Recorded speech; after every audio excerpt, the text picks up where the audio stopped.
Donc, voilà, nous voici donc autour de réunis à travers ce festival Cinéma et Droits de l'Homme qui, comme vous le savez, cette année n'a pas pu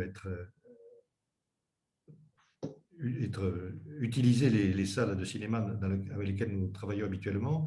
Et dans cette 14e édition, nous avons pris l'option de travailler avec une plateforme de vidéo à la demande, celle des Mutaines de Pangée, qui nous ont généreusement accueillis et qui nous ont permis de mettre un certain nombre de films en ligne pour débattre de sujets que l'on souhaitait mettre dans le débat. Alors, ce 14e festival, il est toujours organisé par un collectif toulousain qui regroupe des associations telles que Médecins du Monde, Médecins sans frontières, Amnesty International, le CCFD Terre Solidaire, l'École des droits de l'homme à Toulouse, les Amis du monde diplomatique, je ne pense pas en avoir oublié, Philippe, sinon tu me reprends.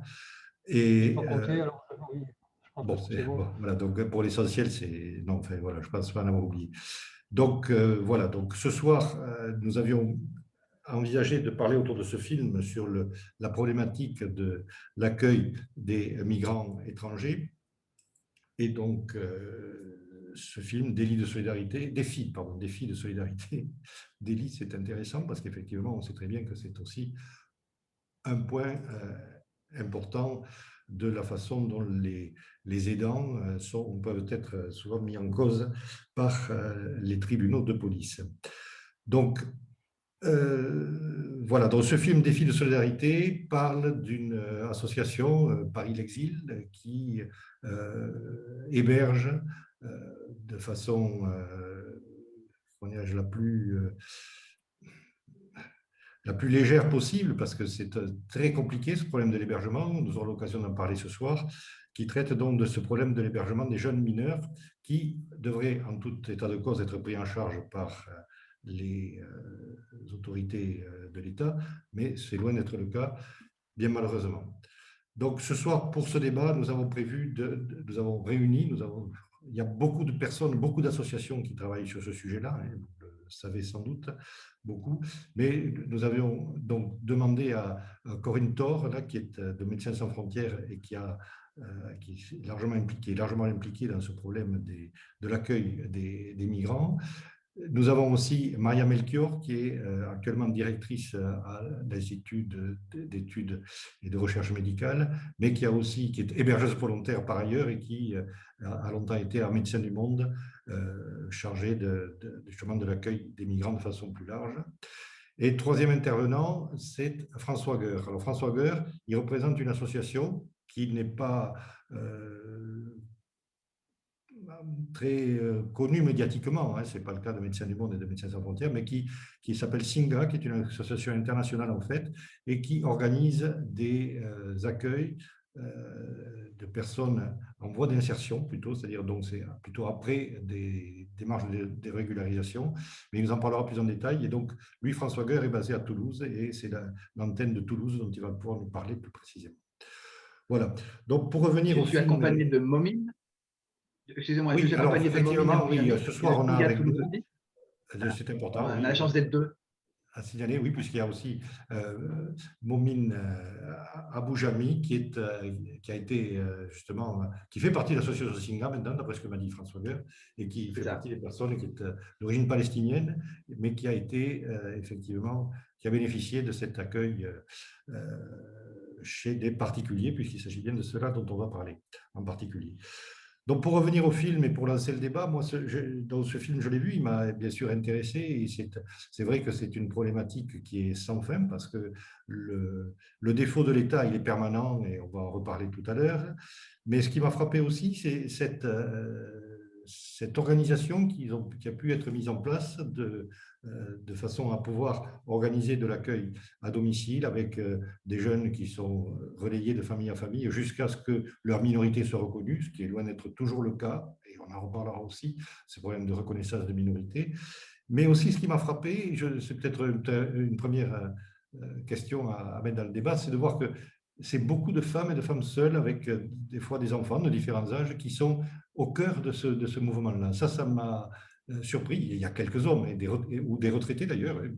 ce que l'on peut comprendre plus facilement en termes de disponibilité, mais cette présence féminine sur cet accueil, c'est assez remarquable. À mon sens, c'est une remarque. Voilà. Alors, je ne sais pas qui souhaite démarrer dans le débat pour parler soit du film, et puis d'abord, peut-être vous présenter personnellement et savoir un peu ce que vous faites dans dans votre domaine respectif par rapport à cette problématique des mineurs, de l'accueil. Voilà. On commence par qui? Par Corinne, peut-être? Allez. Oui, bonsoir. Donc moi, je suis responsable nationale des programmes de MSF en France. Et en l'occurrence, c'est un programme dédié aux mineurs non accompagnés.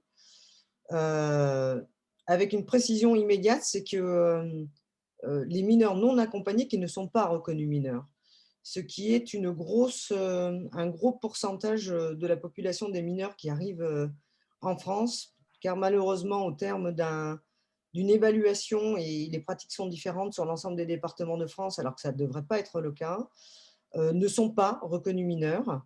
Et pour autant, ils font appel à un juge, en tout cas s'ils ont des associations ou des citoyens solidaires qui arrivent à les prendre en charge et leur expliquer un petit peu leurs droits, ils ont la possibilité de pouvoir saisir un juge parce qu'ils ne sont pas d'accord avec la décision et ils veulent faire reconnaître leur minorité. Alors, je ne vais pas prendre beaucoup la parole tout de suite, juste vous dire qu'MSF gère un centre de jour sur Paris qui est un centre pluridisciplinaire où nous faisons un accompagnement de ces jeunes sur un plan médical, santé mentale, sociale et juridique, et que nous nous sommes rendus compte que pour pouvoir les accompagner et pour éviter qu'ils disparaissent, eh bien le besoin primaire, c'était déjà pouvoir les héberger. Donc nous avons aussi des lieux de vie où nous hébergeons tous ces jeunes, car un recours devant un juge, à Paris en particulier, peut prendre 14 mois, ce qui veut dire que pendant 14 mois, un jeune peut rester à la rue s'il n'y a pas des associations pour les aider à survivre, à ne pas tomber aussi malheureusement dans des réseaux de délinquance ou tomber dans des réseaux où ils vont d'addiction. Et ça, on en parlera, je pense que Philippe pourra en parler en particulier. Puis nous avons ouvert aussi un programme à Marseille l'année dernière. Nous essayons en fait d'être proches des frontières, c'est-à-dire qu'il y a tellement d'arrivées à la frontière franco-italienne que c'était la raison pour laquelle nous voulions ouvrir un programme sur Marseille et que nous sommes en train de réfléchir à nous réimplanter sur le littoral nord, Calais, Grande-Synthe, parce que la situation est aussi assez dramatique, et que nous avions tenté d'ouvrir un lieu sur Bordeaux, mais ça avait été un peu compliqué et ça fera l'objet d'autres discussions là-dessus. Mais en tout cas, vraiment programme dédié MNA et puis programme aussi de manière large sur le non-respect du droit, en particulier aux frontières, en travaillant de manière proche avec la CIMAD, Amnesty, MDM et le Secours catholique, en menant des actions d'observation aux frontières pour essayer de dénoncer les mauvaises pratiques de la police, de la PAF, qui repoussent systématiquement des personnes qui tentent de demander l'asile. Fondamentalement, toute personne a le droit de demander l'asile, c'est un droit. On ne devrait pas les renvoyer ni en Italie ni en Espagne. Et les mineurs, en l'occurrence, qui se présentent et se déclarent mineurs, devraient être protégés immédiatement et tout faire pour prouver leur minorité et non pas tout faire pour les rendre majeurs. Voilà en résumé. Vous n'avez pas parlé de Toulouse dans la liste de vos villes. Est-ce qu'il y a quelque chose à dire sur Toulouse? Là, vous êtes aujourd'hui en Gers, vous disiez? Alors, c'est une bonne question, merci de François. On est plutôt entre Toulousains, non, Monsieur Crémou, ce soir? Oui, oui, non. Ah non, Oui, oui, non, je pense qu'il y a plutôt des Ce qu'il y a, Toulousains. ce qu'il y a, c'est qu'en dehors de nos propres hébergements, nous travaillons, nous développons des réseaux de familles solidaires. Nous le faisons par l'intermédiaire d'Utopia 56. Et la première chose puisque moi je suis gersoise, c'est que les premiers réseaux d'hébergement solidaire, j'ai souhaité les développer en Occitanie. Donc nous avons plusieurs familles solidaires en Occitanie et en fait nous développons les réseaux aussi sur la Bretagne, sur Tours, sur Marseille et sur Lille. Et en l'occurrence Paris d'Exil, nous travaillons beaucoup avec Paris d'Exil à Paris. Dès lors que nous avons des jeunes qui se présentent à notre centre de Pantin et que nous ne savons pas héberger, c'est un centre de jour que nous mettons dehors donc à 17h. Nous faisons appel à des réseaux comme Paris d'Exil et d'autres associations qui peuvent héberger ponctuellement pendant quelques jours des mineurs.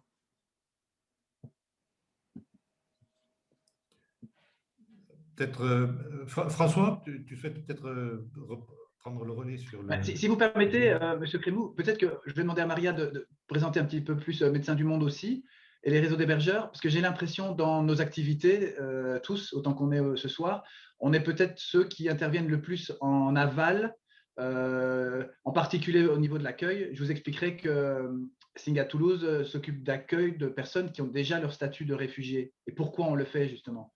Si on pouvait peut-être revenir un petit peu en amont avec les activités de Maria, d'abord, s'il vous plaît.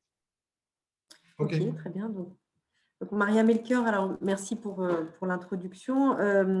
Donc moi, j'ai plusieurs casquettes. Alors effectivement, je suis épidémiologiste et je m'intéresse aux problématiques de santé mentale, notamment chez les personnes immigrées. Donc voilà, j'ai un intérêt depuis longtemps pour essayer de mieux comprendre les raisons qui font que les gens peuvent avoir des difficultés de cet ordre-là, ou surtout comment les prendre en charge, comment les améliorer, etc.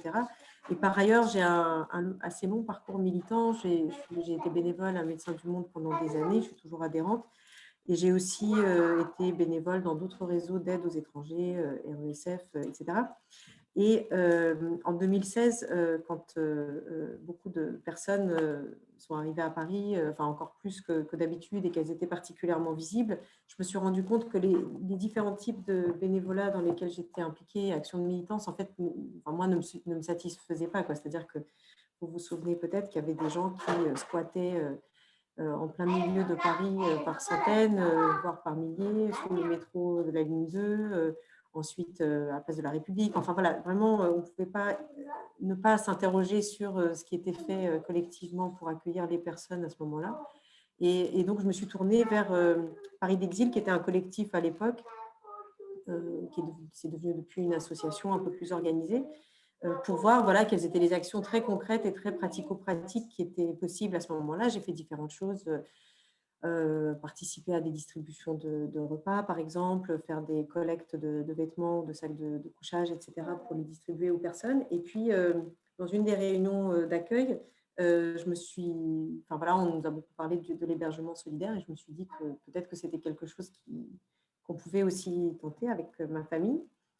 Mais je dois dire que je n'avais pas complètement réfléchi à toutes les implications. Bon, c'est d'ailleurs ce qu'on voit très bien dans le film, hein, c'est que les gens se lancent dans ce type d'action avec beaucoup de bonne volonté, et les choses sont plus organisées maintenant, mais je pense que les personnes qui apparaissent dans le film, en fait, étaient un peu dans la même situation que moi, c'est-à-dire qu'en 2016, on s'est dit non, mais ce n'est pas possible de laisser des personnes, et en particulier des jeunes, dormir à l'extérieur ou zoner on ne sait pas où.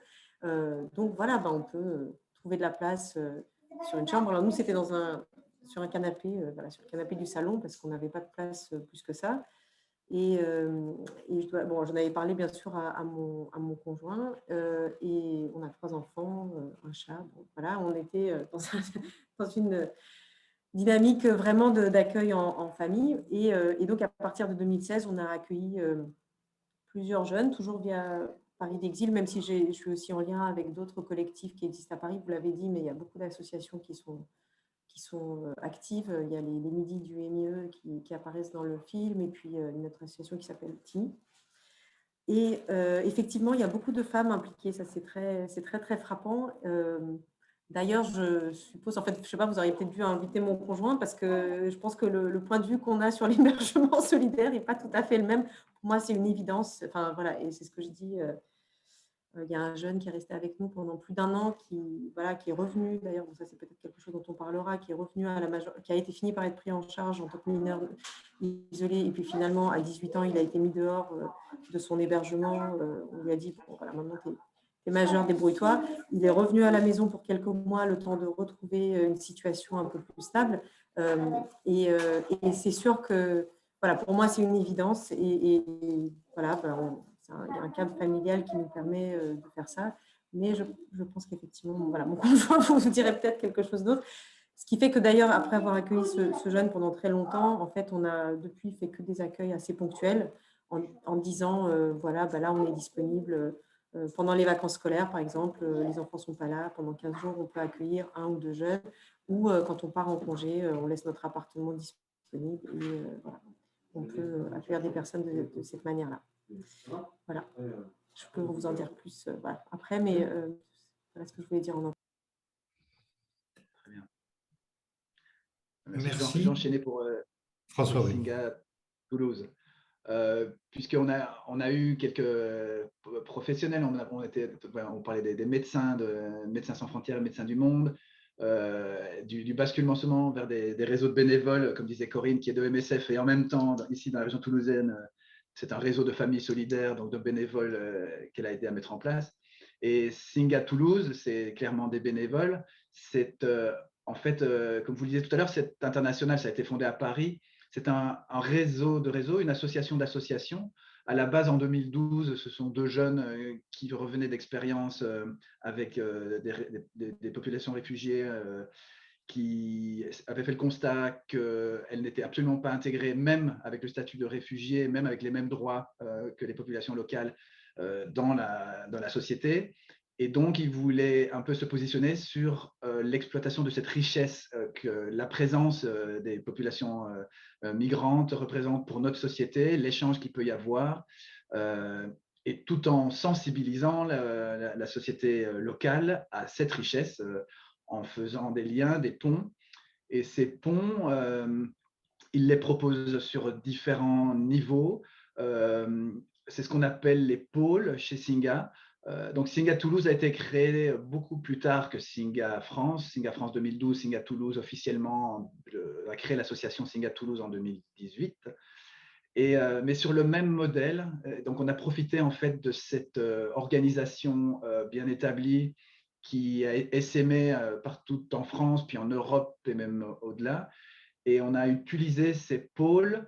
Et donc, on a l'habitude de dire qu'il y a 4 pôles chez Singa Toulouse qui ont des noms souvent anglais pour parler aux personnes migrantes dont c'est souvent la première langue étrangère quand ils arrivent et ils ne parlent pas encore le français. On a les buddies, les copains. On essaye de mettre en relation des personnes demandeuses d'asile au sens large sur la région toulousaine, puisque c'est ce que Singa Toulouse en particulier fait, avec des personnes locales.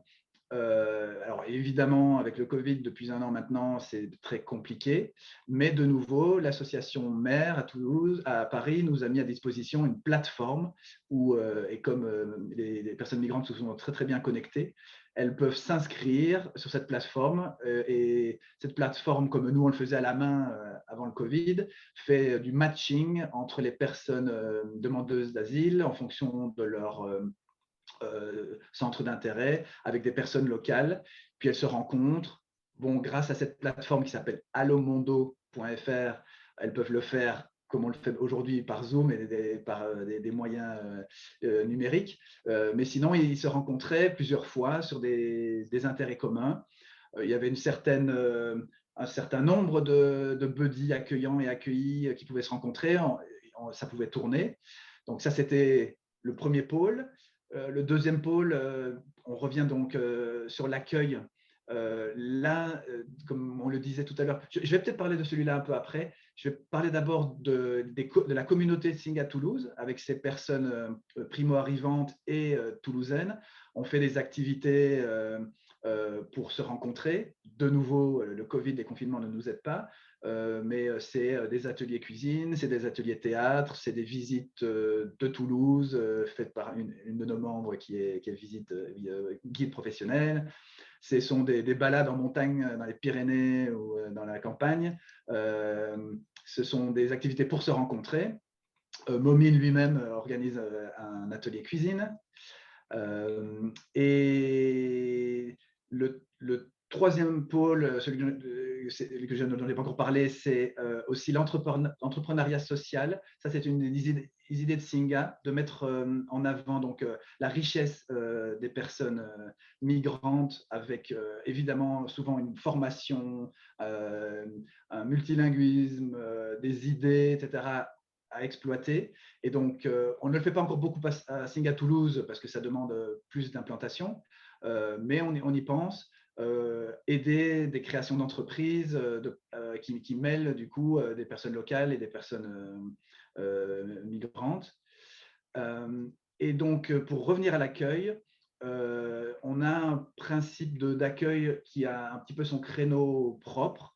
C'est un programme qui s'appelle J'accueille. Les personnes qui se sont prêtes à accueillir peuvent donc aller sur la plateforme j'accueille sans apostrophe.fr. Et cette spécificité par rapport au film et par rapport à MSF et Médecins du Monde et les hébergeurs solidaires dont on a parlé, c'est que là, tout ce que je viens de citer, ils sont, et heureusement qu'ils sont là, beaucoup dans l'urgence, quand des jeunes mineurs sont à la rue, quand des demandeurs d'asile n'ont pas de place en CADA, sont obligés d'appeler le 115. Et heureusement qu'il y a d'autres associations. À Toulouse, il y a Welcome qui a accueilli 6 mois, pendant 1 mois chaque fois dans une famille différente, Momine tout simplement. Heureusement qu'ils sont là. Mais nous, c'était l'idée de Singa et qu'on a adopté et qu'on aime à exploiter. C'est des hébergements à plus long terme, donc plus exigeants aussi pour les familles d'accueil, de minimum 3 mois et de maximum 12 mois dans une famille ou n'importe quel logement toulousain. Mais plus, déjà, ça s'adresse à des personnes qui ont le statut de réfugié, donc qui sont voués à rester en France, qui ont le même droit que vous et moi, sauf le droit de vote. Enfin, moi, je suis belge, donc je ne l'ai pas non plus. Et on leur propose donc à ces personnes-là qui se retrouvent dans le même vide juridique dont vous parliez. Vous parliez du fait que les mineurs, ils sont dans un vide juridique tant qu'on n'a pas établi leur minorité, et ça peut prendre 14 mois, comme tu disais, Corinne. Il y a un autre vide juridique, c'est la reconnaissance évidemment de statut de réfugié. Il y a évidemment des centres d'accueil pour demandeurs d'asile, mais le temps que ça prend pour statuer sur leur sort est très long. S'ils n'ont pas de place en CADA, ils vont appeler le 115, il y a les associations, etc. Et une fois qu'ils ont leur statut de réfugié, même s'ils ont une place en CADA, ils sont censés la quitter. Et de nouveau, il y a un vide juridique là parce qu'ils sont censés quitter le CADA, mais ils n'ont pas encore le logement auquel ils peuvent prétendre, une HLM, etc. Et en particulier, je repense à mon exemple de mon ami Momine, qui à ce moment-là, après avoir fait 6 familles différentes jusqu'à ce qu'il ait son statut de réfugié, est allé après, une fois qu'il a eu son statut, dans une famille où il aurait pu rester entre 3 et 12 mois. Dans son cas, il est resté 12 mois, 3 mois. Et donc, dans ce cas-là, c'est le temps que le logement, la solution du logement se trouve. Ils restent dans des familles où ils apprennent le français, apprennent la culture française, échangent, apportent aussi ce qu'ils ont à apporter. Et donc ça, c'est, je dirais, je n'ai pas envie de parler de créneau, mais c'est un peu cet aspect interculturel et enrichissement des cultures et des populations à travers les échanges de personnes locales et de personnes primo-arrivantes. J'ai déjà fait trop long. Peut-être, Momine, tu veux ajouter quelque chose? Ce serait intéressant d'entendre Momine Oui. de nous porter un peu son témoignage sur cet accueil.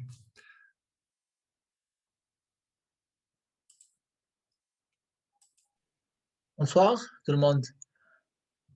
C'est Moumine Aboujami, réfugié palestinien sur Toulouse depuis 2 ans.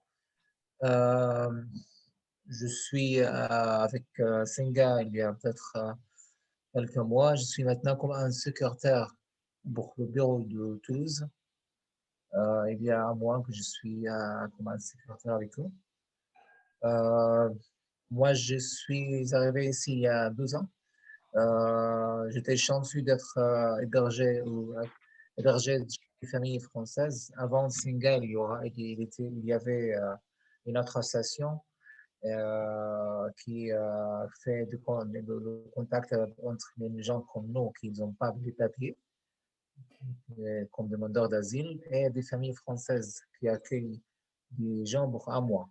Alors, j'ai déplacé 7 fois chez 17 familles françaises. Ensuite, j'ai terminé le programme avec cette association. Je n'avais pas de solution comme hébergement. Je suis tombé sur l'association Singa. J'étais avec une famille, parmi les familles qui sont en contact avec Singa. J'étais hébergé pour 3 mois chez une famille. C'était la 8e famille française qui m'a hébergé pendant cette durée-là. C'était super intéressant pour moi. J'ai appris la langue. J'ai appris aussi la culture. Je suis influencé maintenant par cette culture française. J'aime beaucoup. Cette famille a appris beaucoup parce que je suis avec eux matin, midi, soir. Quelquefois, je dis, je me suis immigré dans cette culture française. Après, grâce à Singa, car le dernier, récemment, quand j'ai terminé avec l'autre station, je n'ai pas trouvé une solution. Il y a 3 mois que j'ai reçu les nouvelles de mon appartement. Je suis maintenant chez moi, indépendant, finalement. J'ai j'ai arrêté avec Singa euh, après avoir 3 mois d'accueil et maintenant je suis chez moi. Alors, ça fait 8 familles, ou ça fait beaucoup de choses. Pour quelqu'un qui est réfugié ou demandeur d'asile qui est un peu loin de la culture française ou la société française, ou est quelqu'un qui est assez proche des habitudes françaises et la vie quotidienne et la culture française en général. Ça, c'est une grande différence. J'ai changé beaucoup grâce à ça. Je devrais dire quoi en plus. Moi, je peux peut-être ajouter, Momine, que après tout ça, tu as eu la générosité de rentrer dans l'association Singa pour aider toute cette association à justement organiser des accueils, à créer des liens entre les deux populations. Voilà, peut-être, voilà, je parle à ta place, voilà, on t'a aidé et maintenant tu as envie d'aider les autres aussi. Oui, j'ai reçu beaucoup d'aide dans cette période. Maintenant, j'ai envie de donner beaucoup. J'ai envie beaucoup de donner. Pendant 12 ans ici à Toulouse, j'ai reçu beaucoup d'aide. Même maintenant, j'ai commencé un travail. Il y a une famille par les familles qui m'a accueilli déjà, m'a prêté une voiture pour le travail. C'est incroyable. J'ai créé des liens de la confiance avec ces familles-là. On a beaucoup de moments des échanges culturels, en plus que ça. Oui, je suis avec Singa maintenant. J'ai beaucoup envie de donner. Je suis bénévolement avec eux pour plusieurs programmes. Je suis pour le programme Allo Mondo. On fait des contacts avec des gens, des réfugiés, des locaux, des gens toulousains par exemple. On fait des contacts, ça fait du bien pour eux, pour connaître en plus la culture. Aussi pour la cuisine.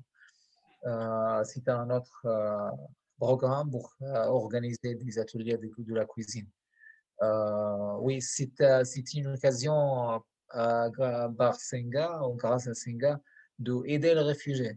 En fait, j'ai demandé à une famille, parmi les familles hébergées, pourquoi vous accueillez des gens réfugiés. Demandez, on n'attend rien, on n'a pas besoin, on est stable comme ça au niveau économique.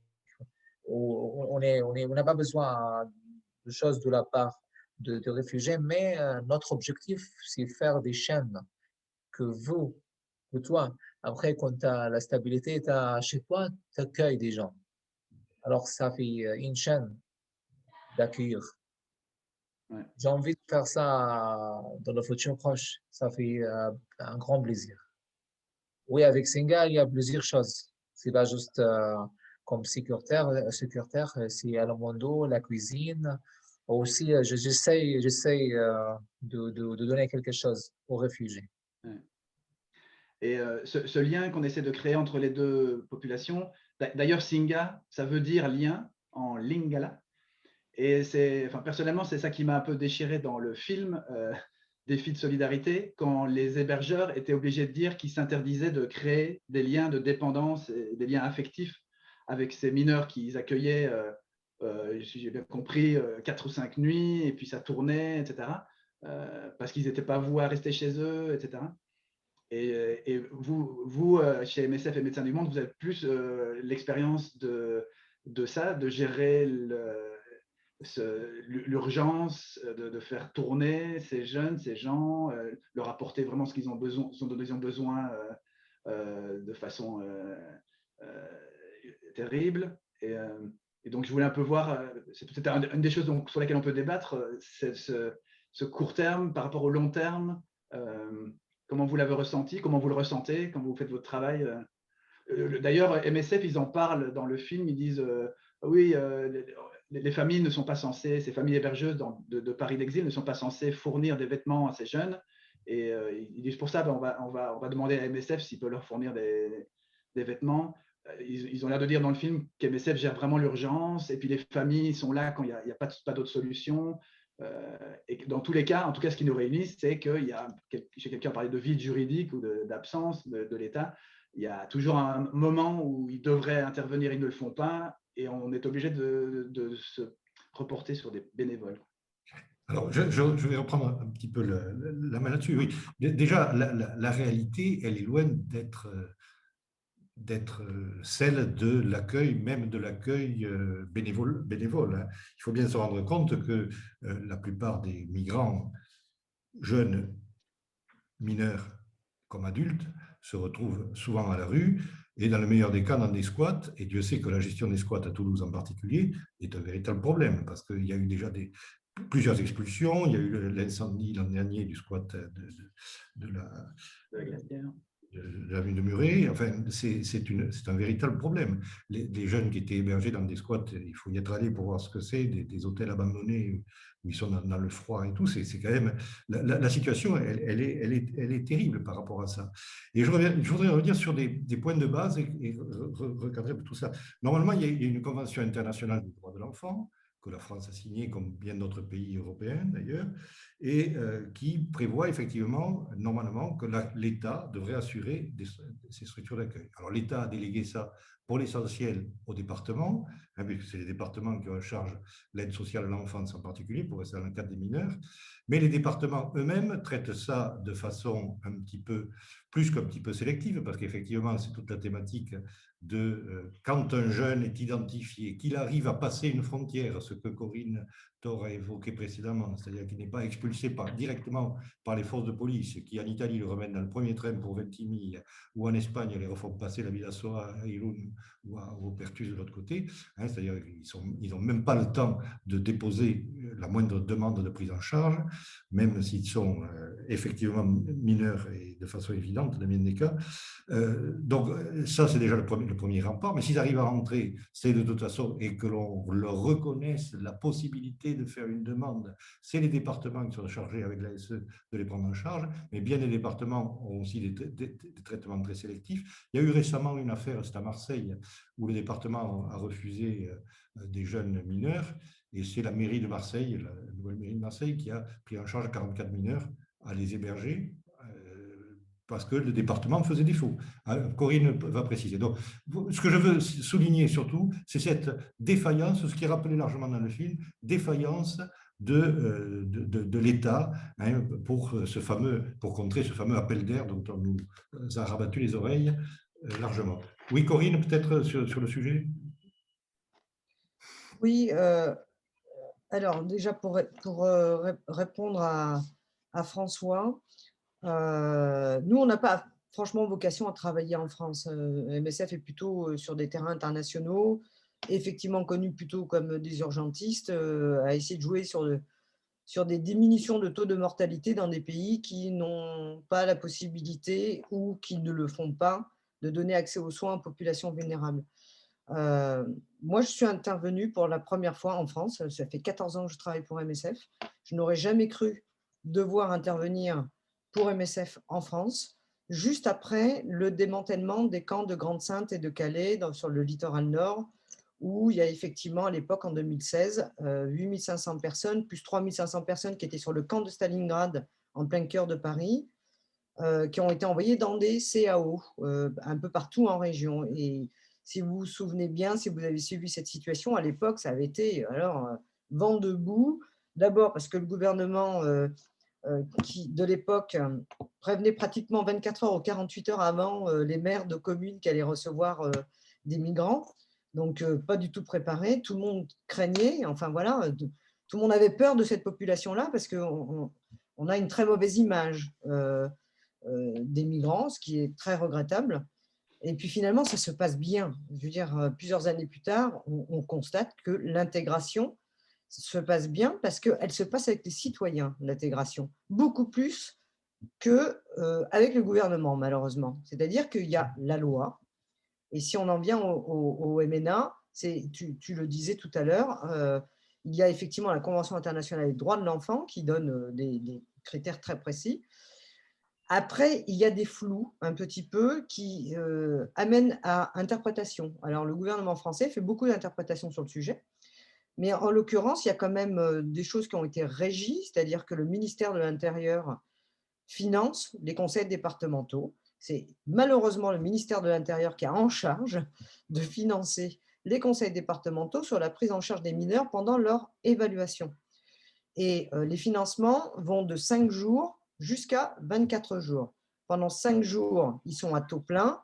Et s'il y a une évaluation qui dure plus longtemps, les financements sont moins importants jusqu'à la fin de cette prise en charge. Sauf que déjà, ce que l'on constate, c'est qu'en fonction des conseils départementaux, les pratiques, c'est un peu ce que je vous disais au préalable, ne sont pas du tout les mêmes. À Paris, une évaluation dure maximum 2 heures. Voilà. En 2 heures, ils vont juger en posant 4 questions qui sont toujours les mêmes. D'où viens-tu? Par où es-tu passé? Pourquoi viens-tu? Et prouve-nous que tu as des documents d'identité. Ce n'est pas ça, une évaluation. Et d'ailleurs, moi, je défie quiconque d'essayer d'évaluer un mineur. Si on demandait à MSF, alors que l'on conteste l'évaluation des minorités, mais si on nous demandait, alors c'est quoi une évaluation de la minorité? Moi, j'ai envie de vous dire, j'en sais rien. Il faudrait parler de vulnérabilité. Il ne faut pas parler de minorité. Est-ce qu'un jeune qui a 18 ans et un jour est moins vulnérable que lorsqu'il avait 18 ans? Non, bien sûr. Voilà, c'est un gros débat, cette notion de minorité et de vulnérabilité. Et aujourd'hui, et pour en revenir à Marseille, parce que nous étions un peu impliqués sur le campement qui a été monté à Marseille par le collectif 59 Saint-Just, qui a effectivement rendu visible des jeunes en les mettant sous tente. Sauf que, en fait, sur Marseille, c'est plus de 165 jeunes qui sont dehors. Et là, Marseille, c'est une catégorie un peu particulière parce qu'il y a les primo-arrivants qui, en moyenne, attendent 4 mois pour avoir accès à l'ADAPT-13, qui est l'association qui effectue les évaluations de la minorité, alors qu'ils devraient être hébergés immédiatement par le conseil départemental. Ils sont primo-arrivants, ils doivent être, merci Nadine, plus de 200, pas 65, bon d'accord. À partir du moment où ils arrivent dans un département, ils doivent être pris en charge. Et traités au bénéfice du doute, ils doivent avoir accès à une évaluation. ADAPT-13 ne les prend pas parce qu'ils partent du principe qu'ils ne peuvent pas les héberger, donc il y a un problème de place. Mais ce qui est aussi dramatique à Marseille, c'est que vous avez des jeunes qui ont fait l'objet d'une OPP, d'un ordre de placement provisoire, donc ça veut bien dire qu'il y a eu une décision d'un juge sur une vulnérabilité ou des demandes de documents supplémentaires, etc. Donc, ils doivent normalement être pris en charge par l'aide sociale à l'enfance, donc par le conseil départemental. Et Marseille, c'est quand même assez particulier. Marseille préfère payer des astreintes financières. Donc, ils sont condamnés à payer des montants journaliers d'astreintes financières plutôt que de développer des réseaux d'hébergement pour pouvoir prendre en charge ces mineurs qui donc sont placés par ordre de justice normalement à l'ASE. Donc ça, c'est Marseille. C'est vraiment… Et pour reprendre ce que tu disais tout à l'heure, en fait, la mairie a essayé d'aider en faisant pression sur le conseil départemental de Marseille avec tous ces jeunes qui étaient sous tente, sauf que le conseil départemental n'a pris en charge que les jeunes qui étaient placés sous OPP. En fait, c'était déjà leur obligation, c'est-à-dire uniquement 6 jeunes. Et les autres, eh bien, en fait, c'est la Fondation Abbé Pierre qui est en train de les loger en hôtel.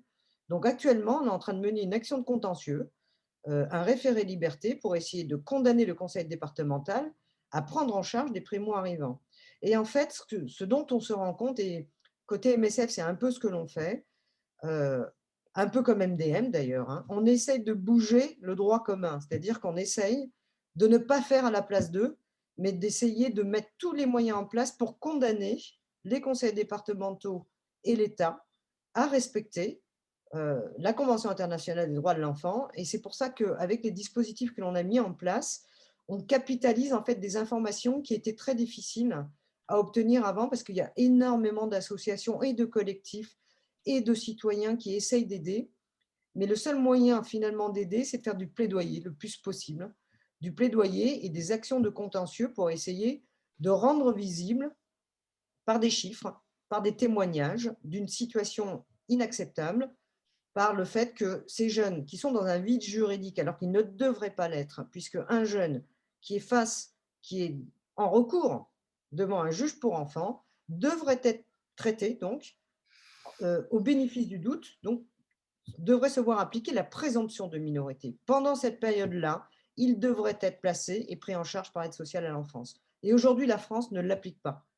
Et donc, pendant cette période-là, on essaie de démontrer avec nos données médicales les difficultés d'accès aux soins de ces jeunes, l'impact en santé mentale qui est terrible, puisque là, il y a vraiment une décompensation de ces jeunes lorsqu'ils arrivent en France après des parcours extrêmement difficiles où ils ont subi des violences, en particulier en Libye, mais pas que, malheureusement, parce que lorsque les routes changent, eh bien, les violences continuent, mais la Libye est vraiment particulièrement difficile parce qu'on parle beaucoup de violences sexuelles, de torture, de kidnapping pour faire pression sur les familles, pour envoyer de l'argent. Et de manière désespérée, tente de passer par les voies maritimes, évidemment, en Méditerranée. Donc, on fait aussi l'objet, malheureusement, de naufrages. On a vu des proches mourir, des compagnons de route, des proches mourir. Et ces jeunes tiennent le coup parce qu'ils n'ont qu'une obsession, c'est d'arriver en France. Et malheureusement, l'accueil qui leur est réservé en France, ils ne s'y attendent pas du tout et ils décompensent en France. Donc, on est face à des tentatives de suicide, à des difficultés en santé mentale et sur nos hébergements où on héberge en particulier les mineurs qui ont des pathologies médicales ou en santé mentale. On est extrêmement en difficulté avec nos jeunes qui décompensent en santé mentale. C'est un accompagnement lourd, 24 heures sur 24, avec des éducateurs, des psychologues, pour essayer de les faire tenir et surtout d'essayer de pousser les autorités aussi médicales, parce que c'est extrêmement compliqué. Enfin, je pourrais vous donner des exemples, mais je n'ai pas envie de vous démoraliser. Mais quand vous avez des tentatives de suicide à multi-reprises, que l'on arrive à faire hospitaliser un jeune et qu'une heure plus tard, on le remet dehors, sous prétexte que le jeune va bien, c'est foncièrement scandaleux.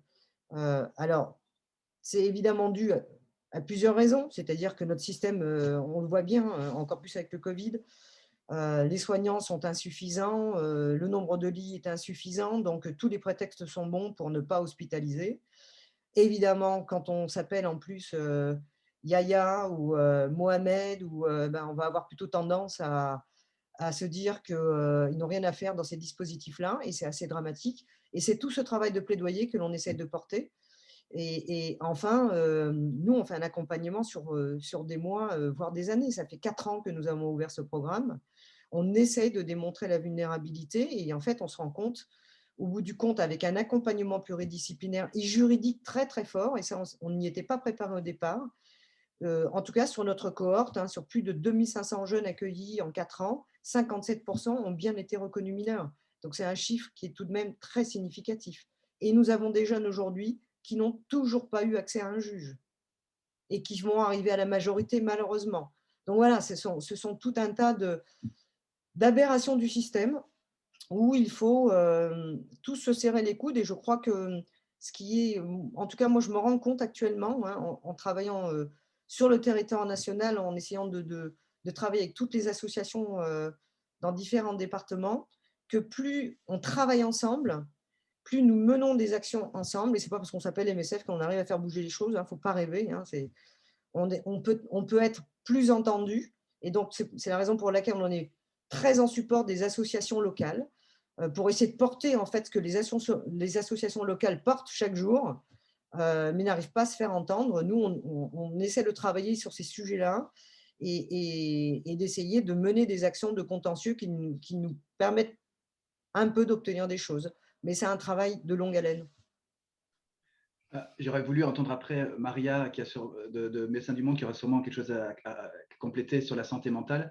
Je voulais juste, de façon brève, réagir sur un des aspects de ce que disait Corinne de MSF par rapport à l'image déplorable des populations réfugiées, que ce soit dans le Nord ou partout, ces groupes qu'on voit de mineurs sous les ponts, etc., qui font peur à certaines personnes, etc.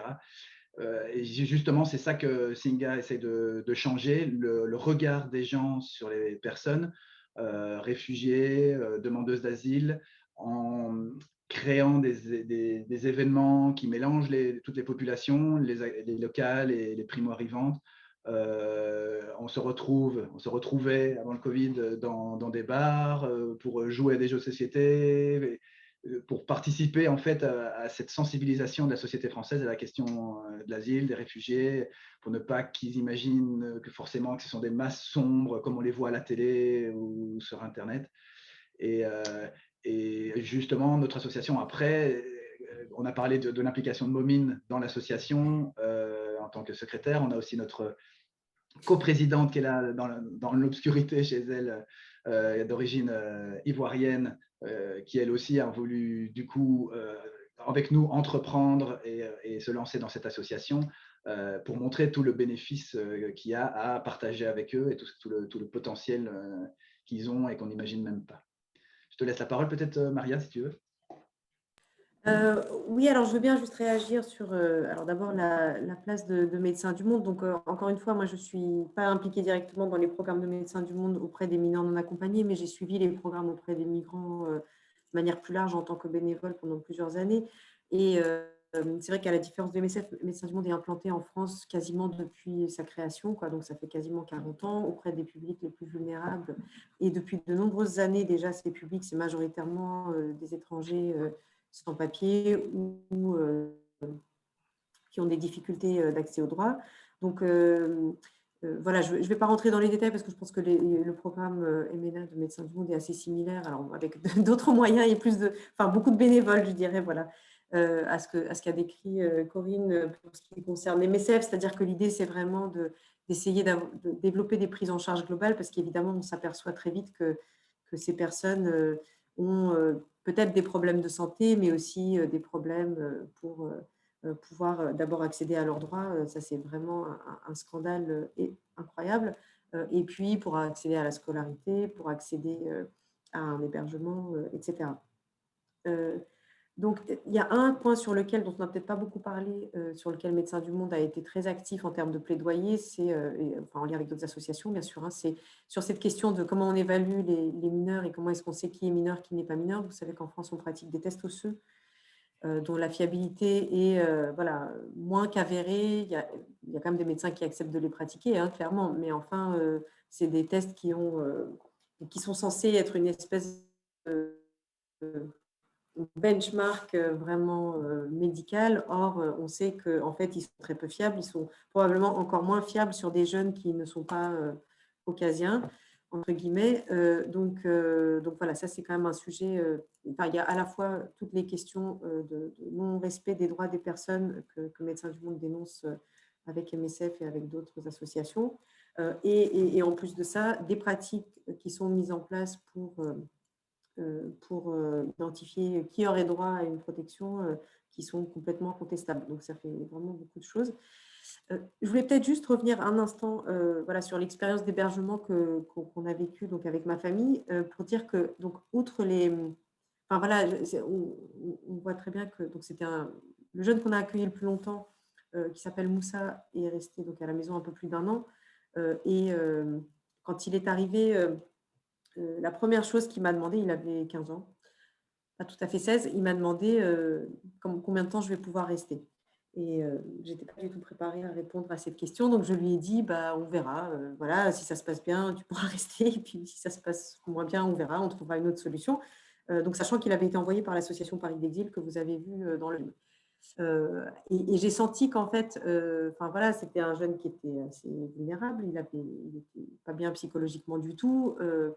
Et très clairement, et bon, ça rejoint des problématiques qui ont été mises en avant par beaucoup d'enquêtes maintenant, et voilà, c'est ce que disait tout à l'heure Corinne, c'est-à-dire que lui, comme plein d'autres jeunes, avait vécu donc, une situation familiale très, très, très compliquée au Mali, dont il est originaire. Ça, c'est quand même des choses qui sont maintenant avérées. Ces jeunes, voilà, ils vivent, enfin pour la plupart d'entre eux, ils vivent des parcours migratoires très compliqués, mais pour beaucoup, ils étaient déjà dans des situations d'exclusion de la famille ou avaient vécu des violences avant de partir. Donc, enfin, bon, ça fait beaucoup de traumatismes cumulés. Et puis, la manière dont voilà, il est arrivé en France n'a fait que complètement enfin, voilà, le précipiter dans des situations d'angoisse et de fragilité psychologique très, très difficiles.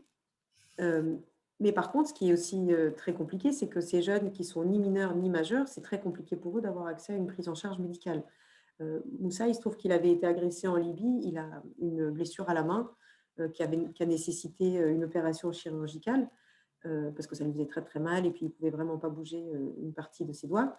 En fait, tant qu'il était voilà, entre deux, il avait donc 15, puis 16, puis 16 ans, en fait, c'était très compliqué pour lui d'avoir accès à l'opération dont il avait besoin jusqu'au jour où finalement enfin, le médecin a conclu que c'était vraiment absolument nécessaire et l'a fait signer lui-même parce qu'il n'avait pas de tuteur légal, en fait, pas de responsable légal. Voilà, donc, en fait, le médecin a fini par le faire signer lui-même pour que, enfin, puisqu'il n'était pas reconnu mineur, comme s'il était déjà majeur, quoi, même si tous ses papiers d'identité indiquaient l'inverse.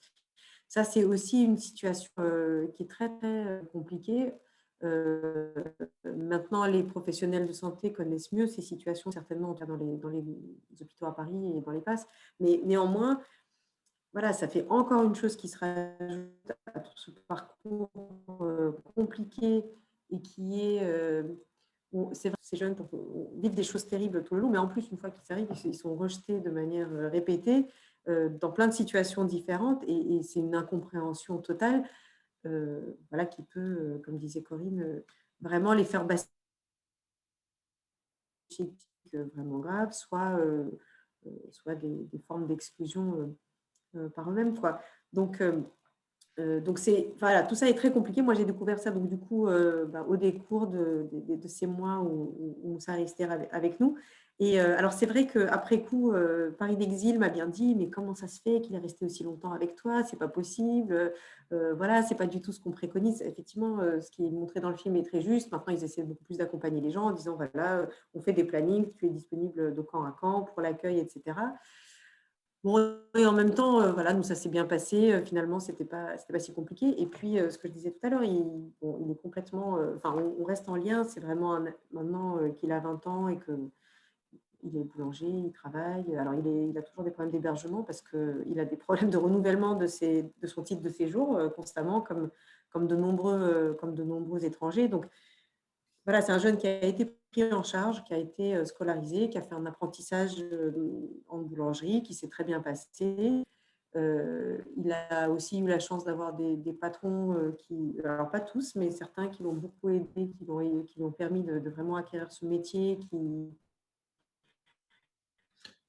mais pas tous, vraiment. Hein, là, ça, c'est un autre élément. C'est des jeunes qu'on envoie, qui sont systématiquement envoyés en voie professionnelle parce que c'est une manière de leur permettre de rester…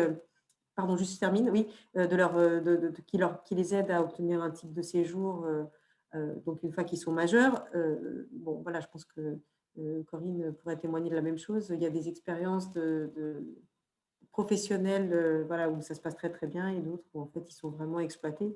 Et donc, voilà, tout ça pour dire que sur cette histoire de court et de long terme, je pense que ce qui est dit dans le film, c'est qu'il faut que les hébergeurs se protègent, qu'ils se fixent des limites et qu'ils n'aient pas peur de les dire, parce que le problème, c'est quand on est face à quelqu'un en situation de grande vulnérabilité, dont on ne sait pas où il va aller une fois qu'on ne l'héberge plus, on peut se sentir très coupable ou être tellement dans l'empathie qu'en fait, on n'arrive pas du tout à fixer un cadre. Et je pense que l'association essaie de faire ça, de dire aux gens, voilà, ne vous inquiétez pas, chaque jeune est géré par un collectif et même s'il part de chez vous, il aura un endroit où aller. Mais ça ne veut pas dire qu'on ne garde pas des liens à long terme et que bien sûr, enfin après, voilà, chaque situation peut être différente, mais bien sûr que voilà, il y a des liens qui perdurent et heureusement, on a tous besoin de ça. Tu as un problème de connexion, Maria. Maria, je voulais dire, oui, Maria, tu as une connexion qui est très hachée. Là, il faudrait voir si tu peux l'améliorer, soit en se rapprochant du Wi-Fi ou en passant sur du câble Ethernet, parce que ça coupe, c'est un peu haché, quoi. Hein, disons. Alors, je profite de prendre la parole. Il y a Nadine là, qui souhaite intervenir là, de CDP 13.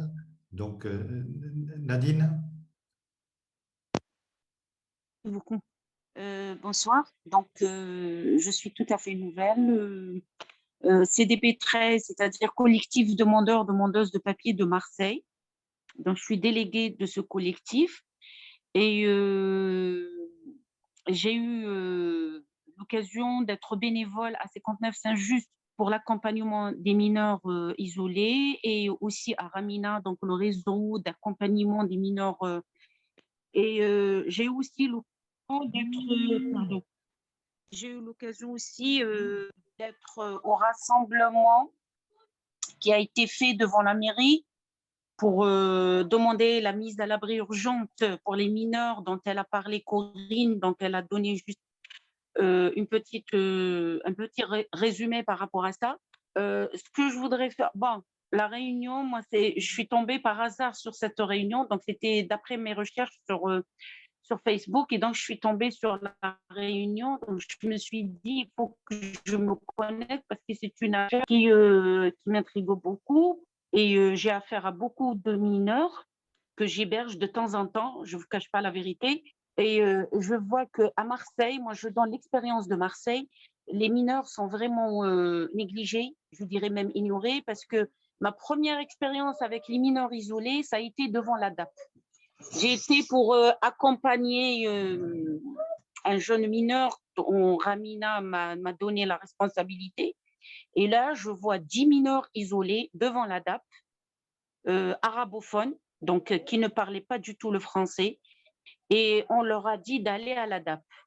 Donc, arrivé là-bas, personne n'est venu vers eux, personne n'a demandé ce qu'ils voulaient. Moi, j'étais là-bas et là, j'ai demandé qu'est-ce que vous faites là? Ils m'ont dit ça fait 3-4 jours qu'on vient ici, mais personne ne nous a demandé ce qu'on veut faire. Donc, j'ai dû intervenir pour eux, pour l'enregistrement au niveau de la DAP. Par contre, ils ont été mal reçus au niveau de la DAP. On leur a donné aucune information à la DAP, donc ils les ont juste enregistrés, pris le nom, le prénom, date de naissance et quand est-ce que vous êtes venus. Et on leur a dit, vous revenez ici 3 fois par semaine pour vous enregistrer ou pour signer comme acte de présence. C'est tout. À part ça, ils n'ont eu aucune information. Donc moi, j'ai dû prendre leur numéro de téléphone, les mettre en contact avec Saint-Just et Ramina, et pour qu'ils aient au moins quelques informations, qu'ils soient orientés, qu'ils se sentent en sécurité parce qu'ils étaient vraiment vulnérables. Parmi eux, il y avait une jeune fille de 15 ans, malheureusement qu'on a perdue parce qu'elle était déjà dans le réseau de la délinquance. Et suite à tout ce qui s'est passé, on a pensé à faire ce rassemblement. Et je crois que Corinne est tout à fait au courant de ce qui s'est passé par rapport à ce rassemblement, ce qu'on a dû faire vers le gymnase Valier. Après, il y a eu un transfert vers un autre gymnase. Après, il fallait les ramener vers le premier gymnase. 8 sur les 40 ont été mis à l'abri parce qu'ils étaient sous OPP, alors qu'ils étaient déjà sous OPP et non mis à l'abri. Alors que la liste comptait plus de 100 mineurs à la rue, ils n'ont fait que 8. Il a fallu que la Fondation de l'Abbé Pierre intervienne pour la mise à l'abri des autres. Par contre, il y en a d'autres qui sont toujours à la rue, avec qui on est tout le temps en contact. Donc, moi, ce que je voudrais comprendre exactement, parce que je ne suis pas tout à fait dans le réseau, je ne suis qu'une bénévole. Moi, ce qui m'importe, c'est surtout l'état de santé mentale de ces mineurs qui se retrouvent à la rue, vulnérables, pas en sécurité, et surtout à Marseille. Ils se retrouvent facilement dans le réseau de la délinquance, vraiment facilement. Donc, ce que je voudrais comprendre, c'est comment faire pour ces mineurs, comment agir, vu que le conseil départemental fait défaut à son travail. L'ADAP, pareil, les éducateurs, pareil. Moi, j'ai des témoignages de mineurs qui ont été mis à l'abri au niveau de l'hôtel. Par contre, les éducateurs ne les informent pas. Ils ne sont pas là pour eux. Et c'est ce qui me fait vraiment mal, parce que hier, j'avais un mineur que je devais accompagner chez son avocate, qui est arabophone, c'est un Soudanais. Et donc, je lui ai dit, est-ce qu'il n'a pas mangé pendant 24 heures 24 heures sans manger. Je lui ai demandé, est-ce que tu connais ton éducateur? Il m'a dit oui, il est venu. Il lui a dit juste, je suis ton éducateur, et ça s'est arrêté là. Il lui a pas dit ce qu'il doit faire, même si c'est un arabophone, l'éducateur. Donc, je ne vois pas, je ne comprends pas que font ces éducateurs et ces éducatrices. Bien sûr, je ne dois pas généraliser. Que font-ils à l'hôtel? C'est quoi leur travail? C'est quoi leur métier? Parce que ces mineurs, ils sont, même s'ils sont à l'hôtel, ils sont vulnérables. Même après la mise à l'abri, ils ne sont pas pris en charge bien comme il faut. Nadine, voilà le témoignage que je voulais porter. Oui. Merci Nadine pour ce témoignage, et je crois qu'effectivement on est en plein dans le débat. Et cette problématique-là, elle est effectivement essentielle. C'est-à-dire que le fait que les autorités, dans leur ensemble, parce que c'est une politique plus générale, n'assurent pas des fonctions d'accueil, laissent des jeunes, alors des jeunes, pour reprendre ce que disait Corinne aussi, ce sont des jeunes qui sont partis déjà des fois à 12-13 ans, qui mettent 2-3 ans à traverser ou l'Afrique ou l'Asie, etc., qui arrivent déjà à 15-16 ans ici, et quand ils arrivent déjà donc adolescents et souvent de grands adolescents, on leur fait passer des tas de tests osseux en particulier pour arriver à démontrer de façon souvent indue leur non-minorité. Et donc, c'est une véritable barbarie par rapport à ça. Qu'est-ce qui se passe quand on a des jeunes comme ça qui se retrouvent chez nous dans la rue? Ben, de toute façon, ils sont en mode survie. Et donc, il faut bien manger, il faut bien trouver des choses. Donc, il y a déjà cette nécessité de pouvoir survivre. Mais plus grave que ça, effectivement, c'est le fait qu'ils soient victimes, comme les jeunes femmes qui arrivent du Nigeria en quantité ou des choses comme ça, qui sont victimes de réseaux mafieux qui les amènent effectivement à des actions de délinquance. Et ça, c'est quelque chose qui est déjà devenu courant dans la presse. Le problème, quel est-il? C'est que derrière ça, on se retrouve avec des Éric Zemmour qui peuvent claironner sur la C8 que ce sont des violeurs, des voleurs, etc., etc. Je signale qu'il vient d'être condamné d'ailleurs, lui personnellement, non, lui il a été déjà condamné, mais que la chaîne C8 vient d'être condamnée à 200 000 € d'amende pour avoir laissé passer ces propos-là sans aucune réaction ni contradiction ni quoi que ce soit. Enfin, c'est la chaîne de Bolloré, on sait qu'il est Bolloré par ailleurs aussi. Donc tout ça, c'est un cercle vicieux qui est terrible, parce que plus on laisse les jeunes à la rue, plus on va se retrouver avec des situations gravissimes et d'attitudes qui sont des autodéfenses, hein, c'est simplement, et derrière ça, une propagande malsaine à l'égard de ces jeunes qui sont effectivement stigmatisés. Voilà. C'est un commentaire de ma part. Je peux me permettre de répondre à Nadine. Excuse-moi de te couper. Est-ce que je peux me permettre de répondre à Nadine parce qu'elle a posé une question très précise pour la situation de Marseille. Nadine, sur Marseille, alors déjà, ils sont à l'hôtel payés par la Fondation Abbé Pierre. Donc, en gros, c'est de l'hébergement d'urgence qui est financé par l'association, la Fondation Abbé Pierre. Et c'est la raison pour laquelle il n'y a pas d'éducateurs en fait, qui les suivent vraiment à l'hôtel aujourd'hui. Donc ça, c'est une première chose. Et heureusement qu'ils sont là, parce que sinon, ces mineurs seraient à la rue. Petite précision, Nadine a parlé de Ramina. Ramina, c'est un réseau un peu comme Singa, on va dire, hein, mais c'est une association de familles solidaires, société civile, qui est impressionnante sur Marseille. Il y a énormément de familles solidaires, un peu l'équivalent de la TIMI à Paris, qui fait de l'hébergement pendant une semaine, et puis les gamins peuvent au moins passer de famille en famille chaque semaine. Nadine, nous, on a un lieu d'hébergement pour 20 jeunes. On a systématiquement 2 places pour les primo-arrivants. Et ensuite, on essaie d'orienter les primo-arrivants vers Ramina. Et ensuite, en parallèle, on se bat avec l'ADAP 13 et le conseil départemental pour que ces primo-arrivants aient accès à un hébergement immédiat et une évaluation immédiate. Pour ces jeunes qui sont à l'hôtel aujourd'hui, MDM et MSF font le suivi médical et santé mentale de ces jeunes. Donc, si jamais vous voyez qu'il y a des gamins qui ont besoin de quoi que ce soit, sachez que MDM est présent et MSF est présent pour tout ce qui est suivi médical et santé mentale pour ces gamins. Après, vous mettez le doigt sur, comme tu le disais à l'instant, hein, vous mettez le doigt sur une problématique qui n'est pas que à Marseille, qui est sur l'ensemble du territoire national. d'une politique assez compliquée, délétère, et qui n'applique pas le respect du droit, en tout cas la présomption de minorité de ces jeunes. Et ces jeunes, on parle de réfugiés. Alors, j'ai envie de dire que l'État, les conseils départementaux les traitent d'abord avec un statut de migrant avant de les traiter comme des mineurs. Et il y a des droits pour ça, et il faut se battre tous ensemble sur ce respect de la présomption de minorité et faire en sorte de parler de leur vulnérabilité, de les accompagner. Et pour terminer en plus sur ce qu'a dit Maria, les familles en fait solidaires ne sont absolument pas préparées à ça. C'est-à-dire qu'en gros, on a envie d'aider, on voit des gamins qui sont dehors, qui sont à la rue. Moi, je le vois à Paris. Hein, c'est évidemment que les familles sont là prêtes à prendre un gamin, mais leur situation est tellement complexe que, en fait, c'est un parcours au long cours. C'est la raison pour laquelle nous, par exemple, sur nos réseaux de familles solidaires, on cherche 3 familles pour un jeune. C'est-à-dire qu'il y a 3 familles qui vont pouvoir, si à un moment donné elles craquent un peu, passer le relais à la famille suivante, dans le même village ou à 5 km maximum, parce qu'on fait en sorte aussi que le gamin soit scolarisé. Ils n'ont qu'une obsession, ces gamins, c'est d'aller à l'école, c'est d'apprendre. Ils ont soif d'apprendre. Donc, en fait, ce que l'on fait, c'est qu'on part sur 3 réseaux enfin, un réseau, c'est 3 familles. Comme ça, les familles peuvent en plus parler entre elles.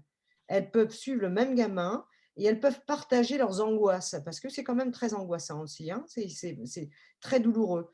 Et le parcours juridique est tellement complexe que personne ne peut comprendre le parcours juridique. Nous qui suivons ces gamins sur un plan juridique, je peux vous assurer qu'il y a des moments, je ne comprends pas ce qui se passe, même à mon niveau, c'est super compliqué. On a des avocats, on a des juristes en interne, c'est super compliqué. Alors le gamin ne comprend pas, les familles ne comprennent pas pourquoi ça ne va pas plus vite, alors qu'en fait, eh ben, c'est parce qu'on est exactement dans cette problématique que tout est fait pour complexifier l'accueil et puis aller les aider à prouver leur minorité.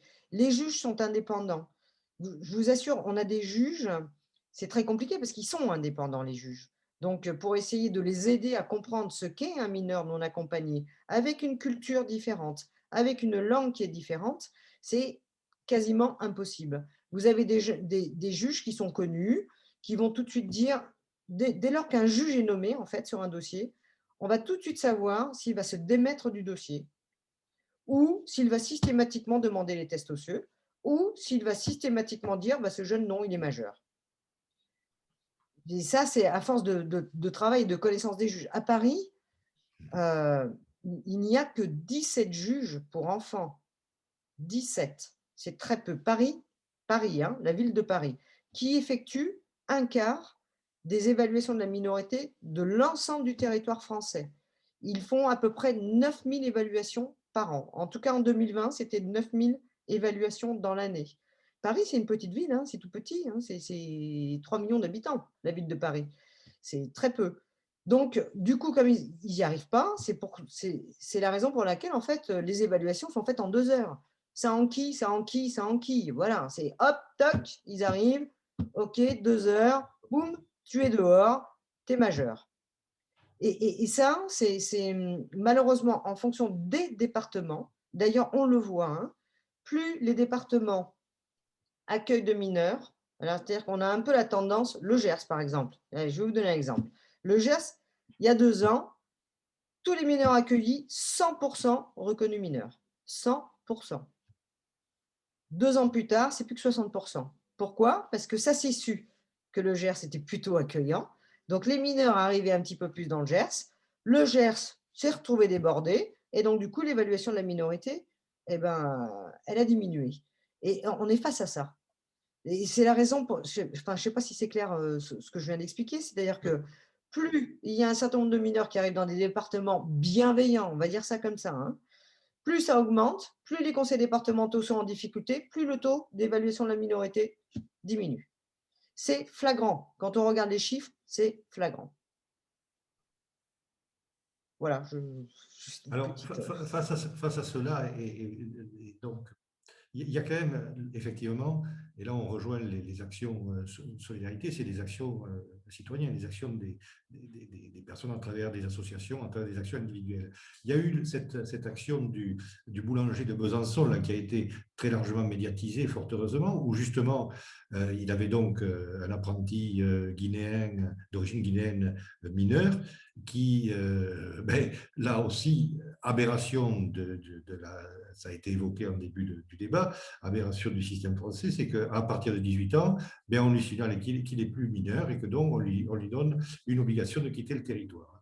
Et donc, cette affaire-là, suite à la grève de la faim de ce boulanger qui a été extrêmement, encore une fois, médiatisé, mais surtout très volontaire sur cette question. Hein. Il était encore récemment à la radio sur France Inter, je crois, et tout ça. Donc, cette action est très symbolique. Il y a eu d'autres cas hein, dans d'autres départements depuis, mais le problème de fond, c'est cette affaire-là d'abord des liens secrets, la preuve année, hein, parce qu'on s'attache à un apprenti, on s'attache à quelqu'un que l'on héberge, on n'est pas sans affectif, sans sentiment par rapport à tous ces jeunes que l'on peut croiser sur nos routes.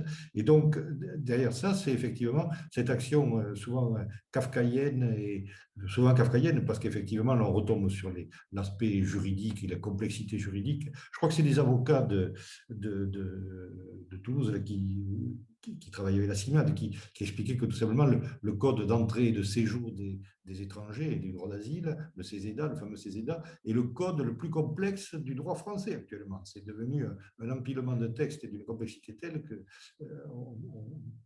il est devenu complètement difficile à saisir. Donc, difficile déjà pour des avocats, alors pour des étrangers sans papier, ça devient très, très, très compliqué. Donc, tout ça pour dire qu'effectivement, cette solidarité des citoyens, elle reste quand même essentielle face à ce mur administratif et policier.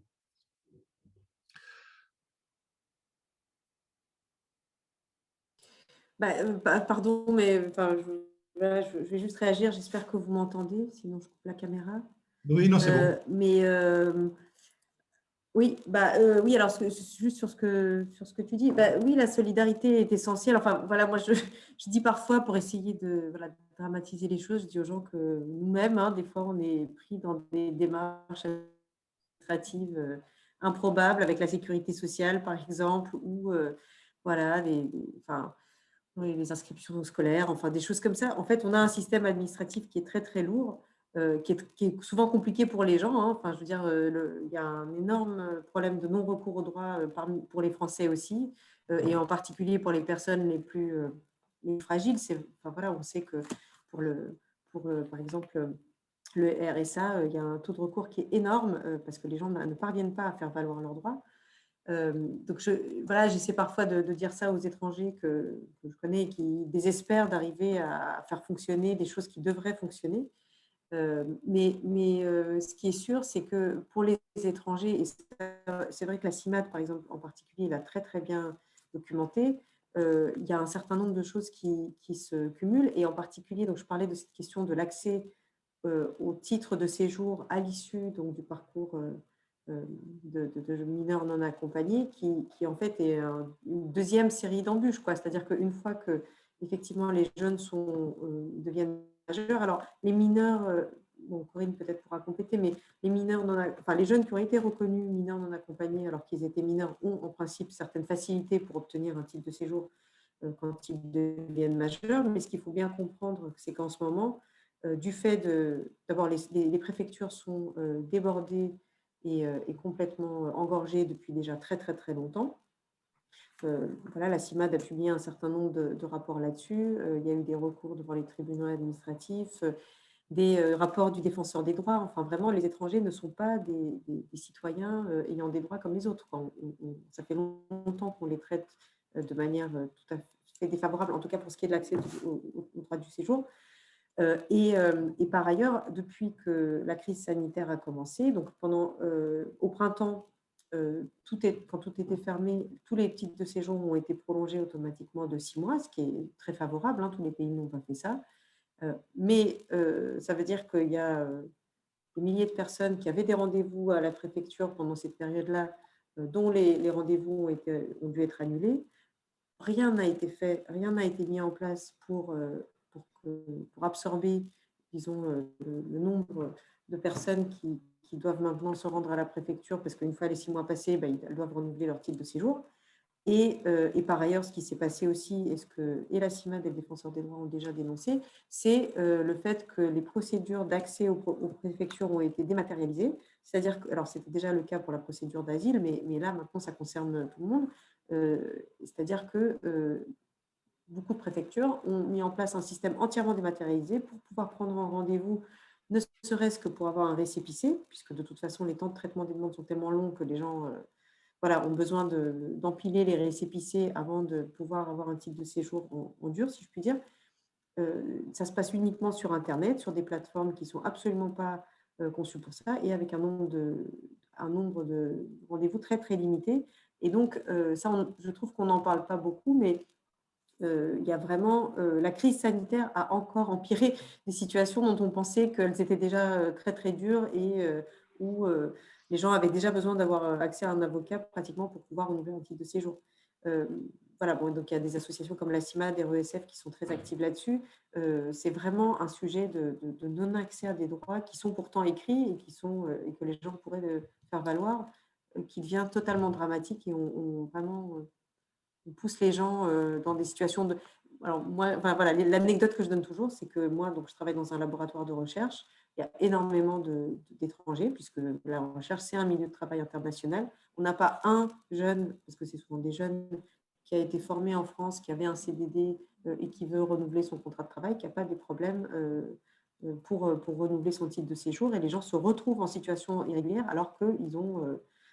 voilà, ils sont sur une trajectoire où normalement, ils devraient pouvoir obtenir un titre de séjour sans aucun problème. Donc, pour des jeunes qui, en plus, parfois, donc, comme on l'a dit, sont vulnérables ou ont cumulé énormément de difficultés diverses et variées, qui, bien qu'ils soient scolarisés, n'ont pas tous un niveau de littératie ou de compréhension du système très élevé et qui, de toute manière, restent jeunes quand même. Enfin, 18 ans, c'est très, très jeune pour devoir faire toutes ces démarches par soi-même. C'est dramatique. J'ai envie de poser une question à François, moi. Est-ce que je peux? Oui, Oui, bien sûr, oui. François, c'était très intéressant ta présentation. Bon, moi, je connais bien Singa parce qu'on avait discuté justement quand on réfléchissait au programme d'hébergement. On voulait comprendre ce que faisait Singa et s'il y avait moyen de travailler avec Singa pour ces fameux jeunes, ces mineurs non reconnus mineurs. Donc là, c'est là où on a reçu une fin de non-recevoir parce que ce n'était pas l'objet de votre programme et chacun a son programme et c'est normal.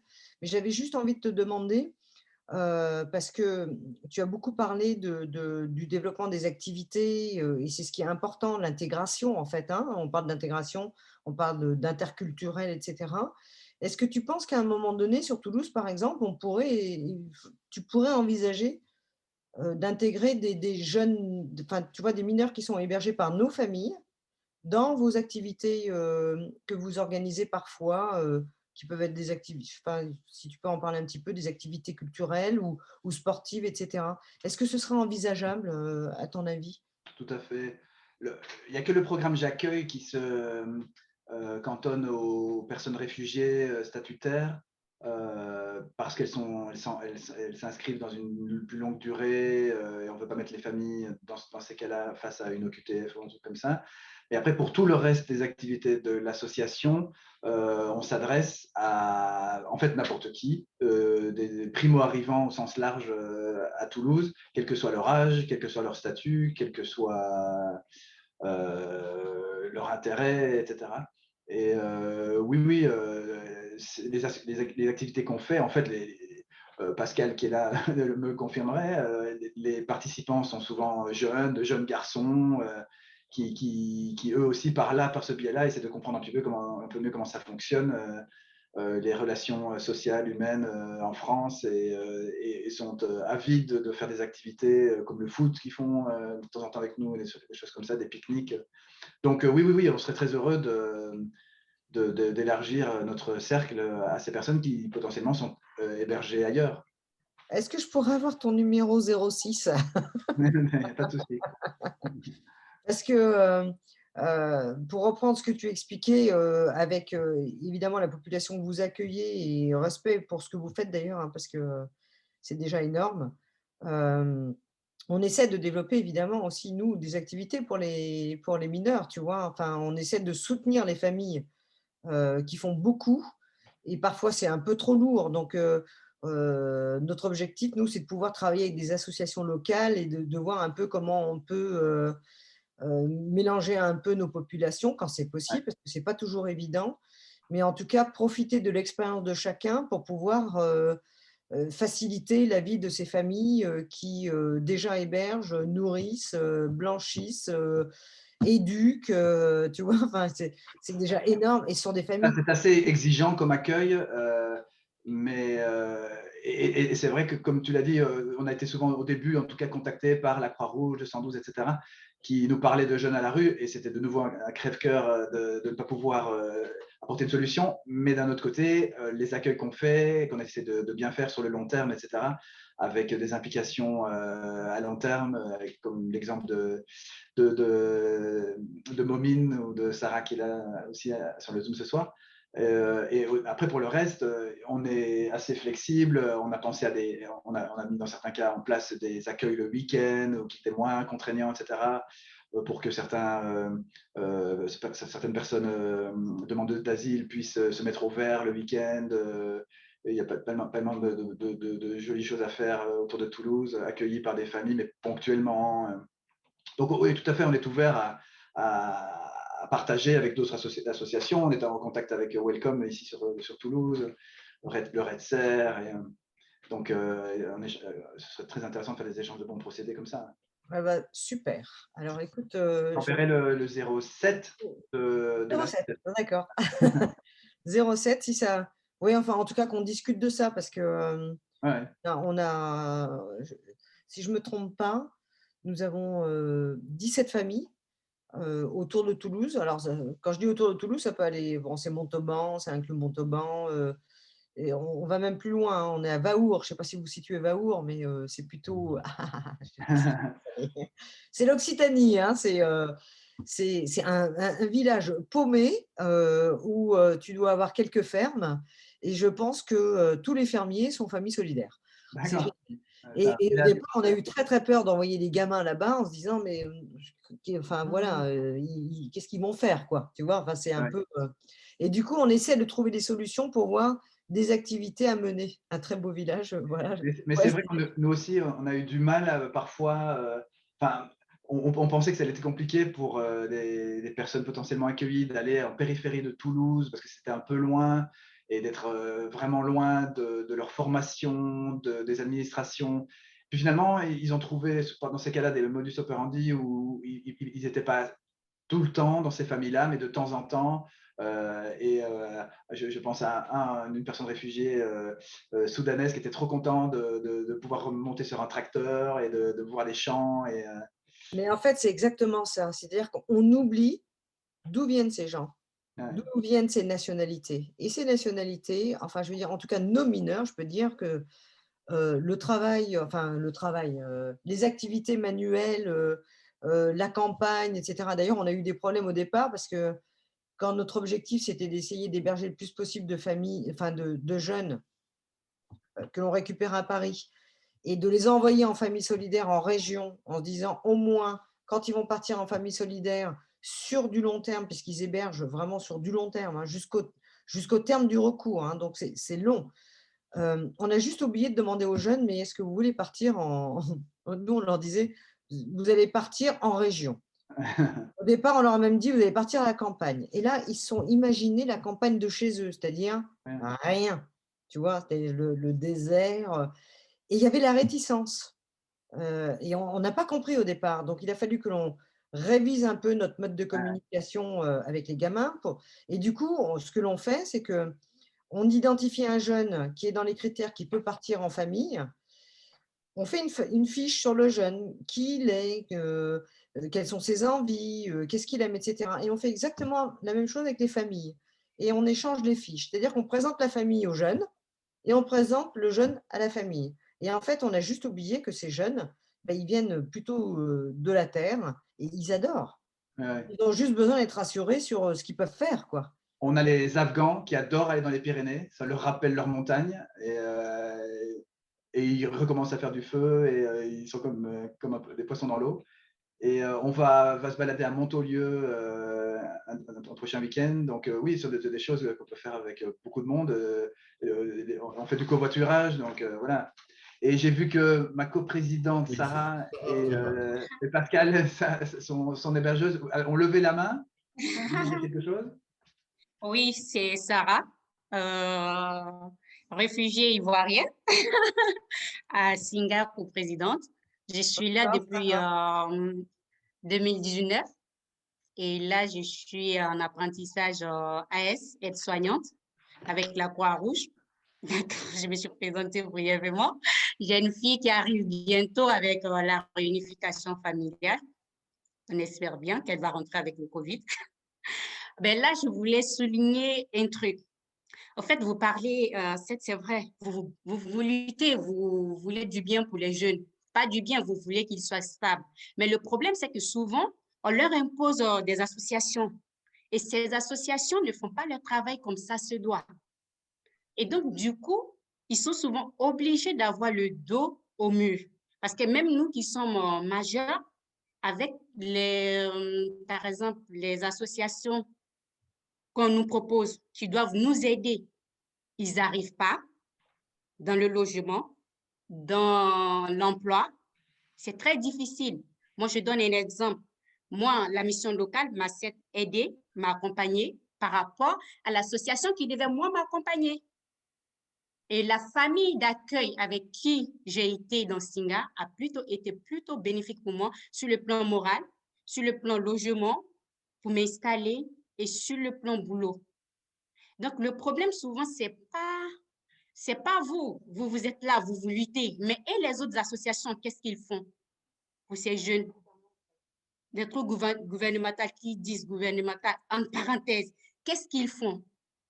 On nous les attribue, mais ils ne sont pas censés nous suivre. Et moi, je pense que le problème, c'est là le vrai problème. Donc, c'est là le vrai problème. Parce que les associations, vous êtes là, vous nous suivez.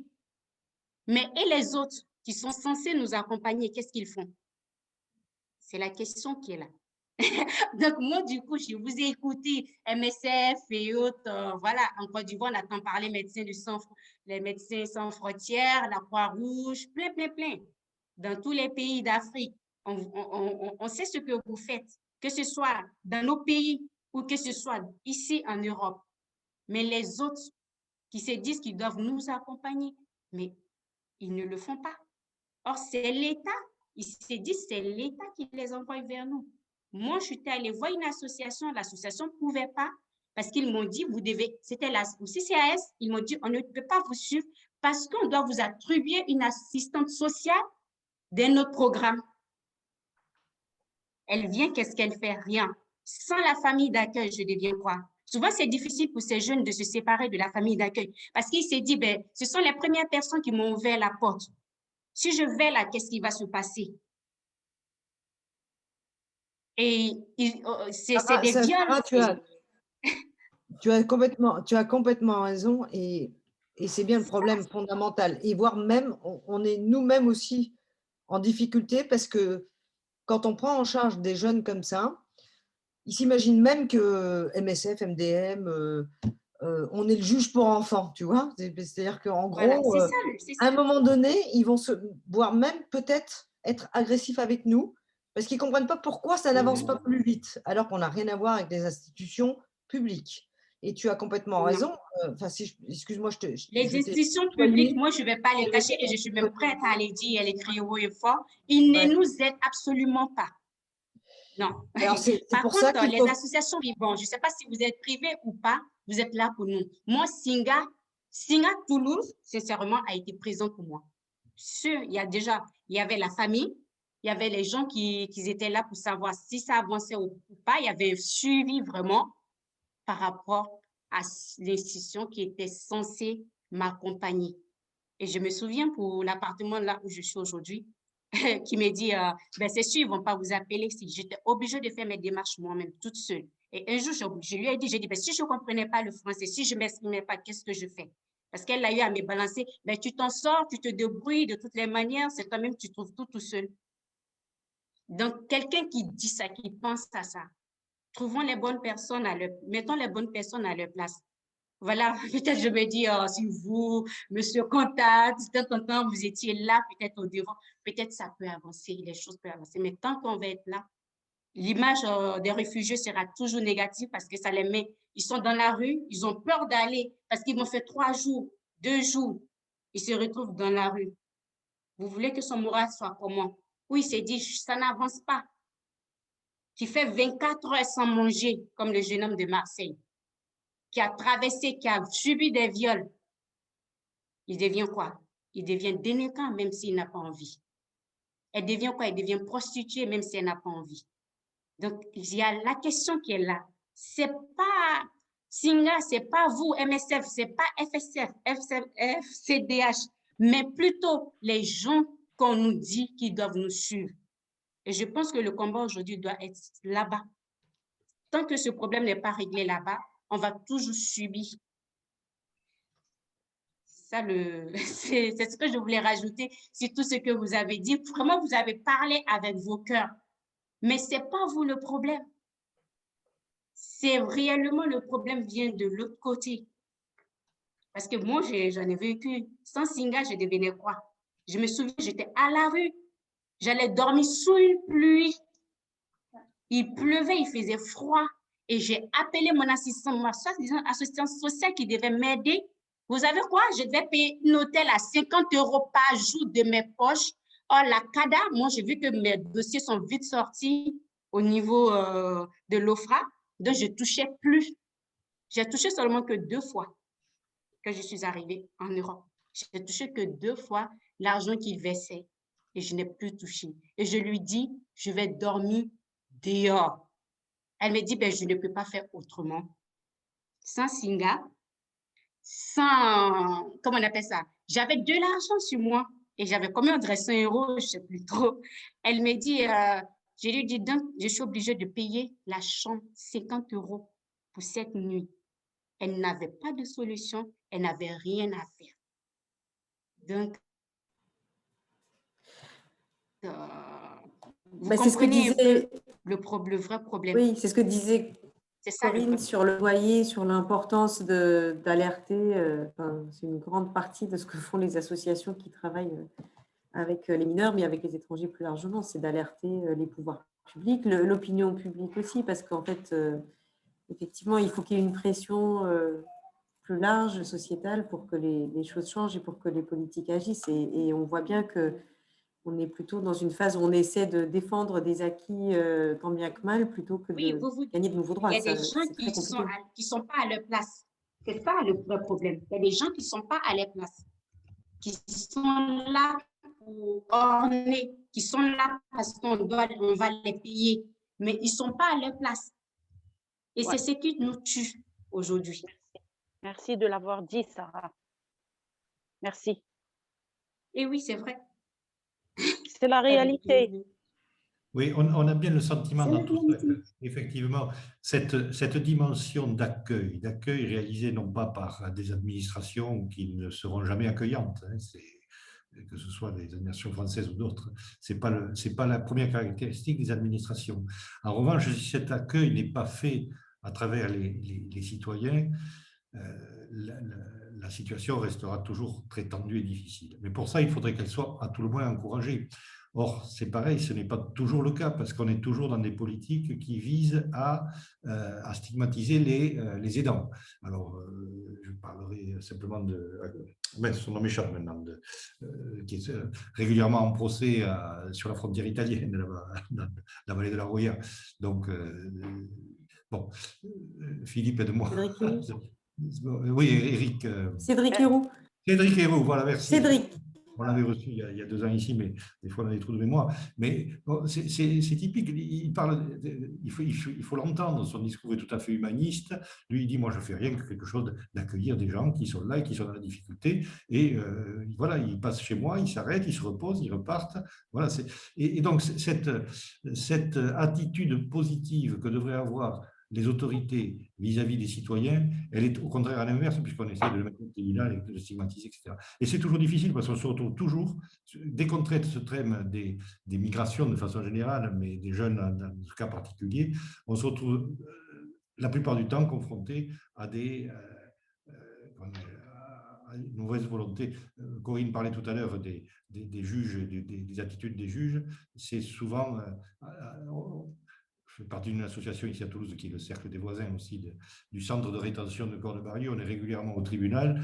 Les juges, ces jours-ci, nous mettent dehors régulièrement et donc on transforme des séances qui sont des séances publiques en principe en séances pratiquement à huis clos. Voilà, donc c'est des attitudes de l'administration de façon générale qui sont à l'encontre de tout ce que l'on appellerait les aidants, les hébergeurs, voilà, de façon générale. Et ça, c'est quand même quelque chose que l'on pourrait inverser si une volonté politique différente avait lieu. Et ce n'est pas une question d'argent. Vous permettez ? Allez-y.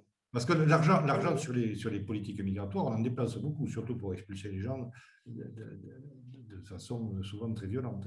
Et les forces policières qui sont déployées. Je rappelle simplement que dans les dernières mesures Macron, pour justement éviter, sous prétexte de terrorisme, sous prétexte de Covid, mais sans le dire ou tout en le disant, d'éviter les flux migratoires, puisqu'on appelle ça comme ça, on a multiplié par 2 les forces de police aux frontières. Hein. De 2400, on est passé à 4800 policiers déployés aux frontières du Pertus, d'Irun, d'Italie, etc. Donc voilà, les politiques, elles sont là. Et là ça coûte de l'argent, ça. Hein. C'est pas rien. Hein. Voilà, bon. Donc voilà, on pourrait faire... Permettez que j'intervienne. Oui, on pourrait faire beaucoup d'autres choses avec l'argent qui est dépensé sur de l'accueil, sur de l'intégration. Voilà, mais on n'est pas du tout dans ces logiques-là. Et elles sont profondément destructrices. Voilà. Très bien. Je sais pas, est-ce qu'il y a d'autres interventions? Quelqu'un veut ajouter quelque chose là? Vous voulez prendre la parole? Je peux intervenir, oui, s'il vous allez-y, plaît? Nadine, allez-y. Merci beaucoup. Donc, moi, ce que je voudrais dire, c'est que vu le contexte actuel, vu ce qu'on est en train d'entendre sur l'immigration, sur les centres de rétention, les mineurs isolés, enfin, je suis sur le terrain et je sais de quoi je parle. Tout cet argent qui est déployé pour construire des centres de rétention, pour expulser, pour renforcer les frontières, cet argent, en principe, il devrait être déployé pour faire des centres de formation, faire des maisons d'accueil, maisons d'hospitalité, enfin, pour trouver des solutions pour cette immigration pour eux, c'est un problème, alors qu'effectivement, ce n'est pas le vrai problème. L'immigration, ce n'est pas le problème, mais ils veulent en faire un problème. Là, on est focalisé sur le problème des mineurs. C'est juste une proposition, une opinion. Pourquoi est-ce que toutes les associations qui s'occupent des mineurs ne travaillent pas ensemble sur le territoire français, essayer de visibiliser cette catégorie qui est négligée, qui est oubliée, parce qu'il n'y a que des adultes localement qui essayent d'aider ces mineurs. Par contre, il n'y a pas eu d'action très visible pour dire que ces mineurs, ils sont là, leur donner la parole aussi, de parler d'eux-mêmes, parce que même s'il a 16 ans, 17 ans, il peut quand même parler de lui-même dans un rassemblement, par exemple, comme ça a été fait à Marseille, ça peut se faire à Toulouse, ça peut se faire n'importe où, et dire que voilà, les mineurs, ils en ont marre, ils parlent d'eux-mêmes, et les associations travaillent ensemble, en coordination.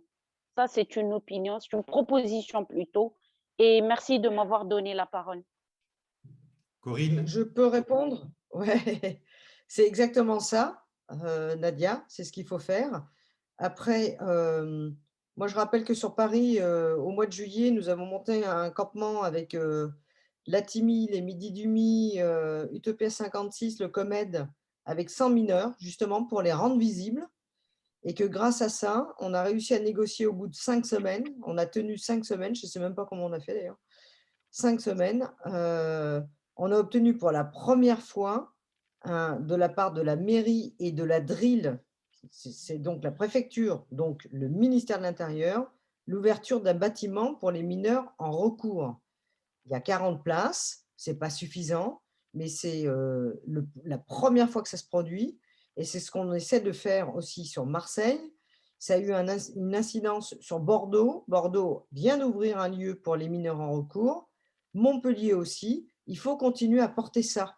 Je pense que c'est important parce que c'est une façon de visibiliser ces jeunes. Et d'ailleurs, à l'époque, on a fait beaucoup de dessins et sous peu, là, vous allez entendre parler d'une grosse présentation. On devait faire, en fait, on a reconstitué le campement. On va essayer de présenter ce campement dans différentes villes de France, dont Toulouse, avec des témoignages des jeunes, des dessins. On avait un dessinateur qui est resté avec nous pendant 5 semaines, qui a dessiné les jeunes, qui les a fait dessiner, qui les a fait aussi chanter. Enfin, c'était complètement fou, cette histoire de campement pendant 5 semaines. J'ai cru qu'on allait devenir complètement dingues, tous.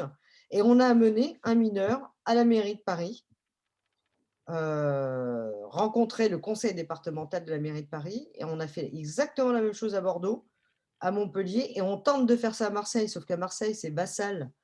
Elle est un peu fofolle, Madame Bassal, là, elle est un peu difficile, la responsable du conseil départemental.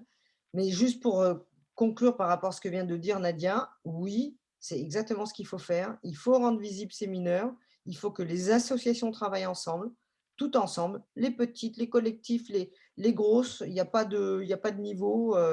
Il faut que l'on unisse nos forces et notre capacité à pouvoir alerter sur des situations qui sont inacceptables. Merci Nadia, en tout cas.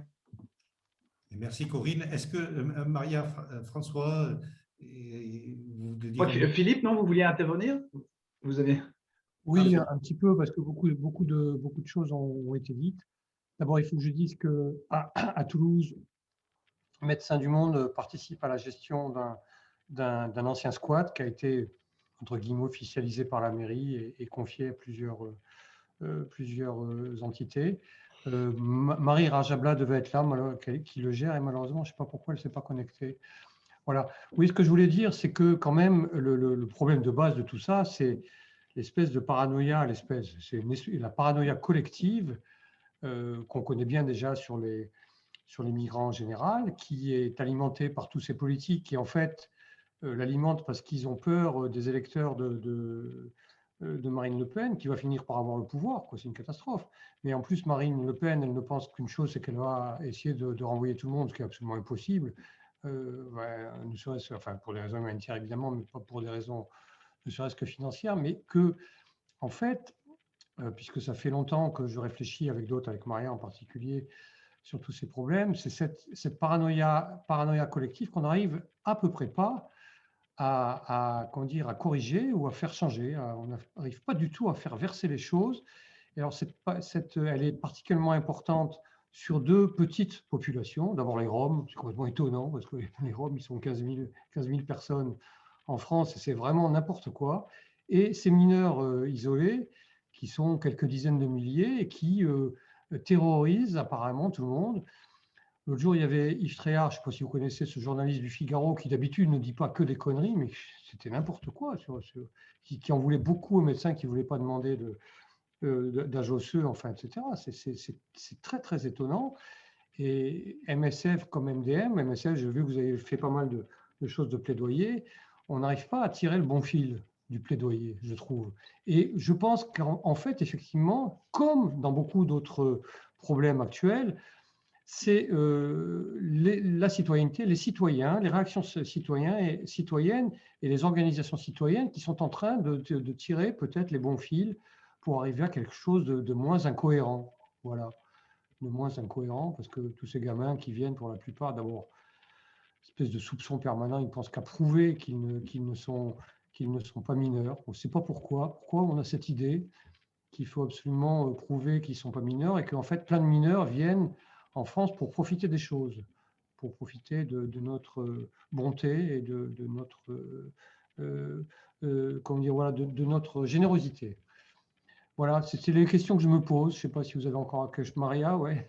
Peut-être juste un mot, parce que moi, j'ai été énormément confrontée à des discours de rejet, mais dans mon propre entourage et vraiment parmi des personnes que je soupçonnais absolument pas d'avoir des discours anti-étrangers. Enfin, ma propre famille, on est immigrés, voilà, bon, de Pologne, certes, mais enfin, voilà, j'ai été sidérée, quoi, parce que quand on a donc accueilli Moussa en particulier, genre, j'ai tout entendu, mais t'as pas peur avec les enfants, t'as pas peur qu'il ait des maladies, tu sais pas d'où il vient, ce qu'il raconte, bah, à la rigueur, peu importe. Enfin, je veux dire, comment t'es sûr qu'il est vraiment mineur? Enfin, vraiment tout et n'importe quoi.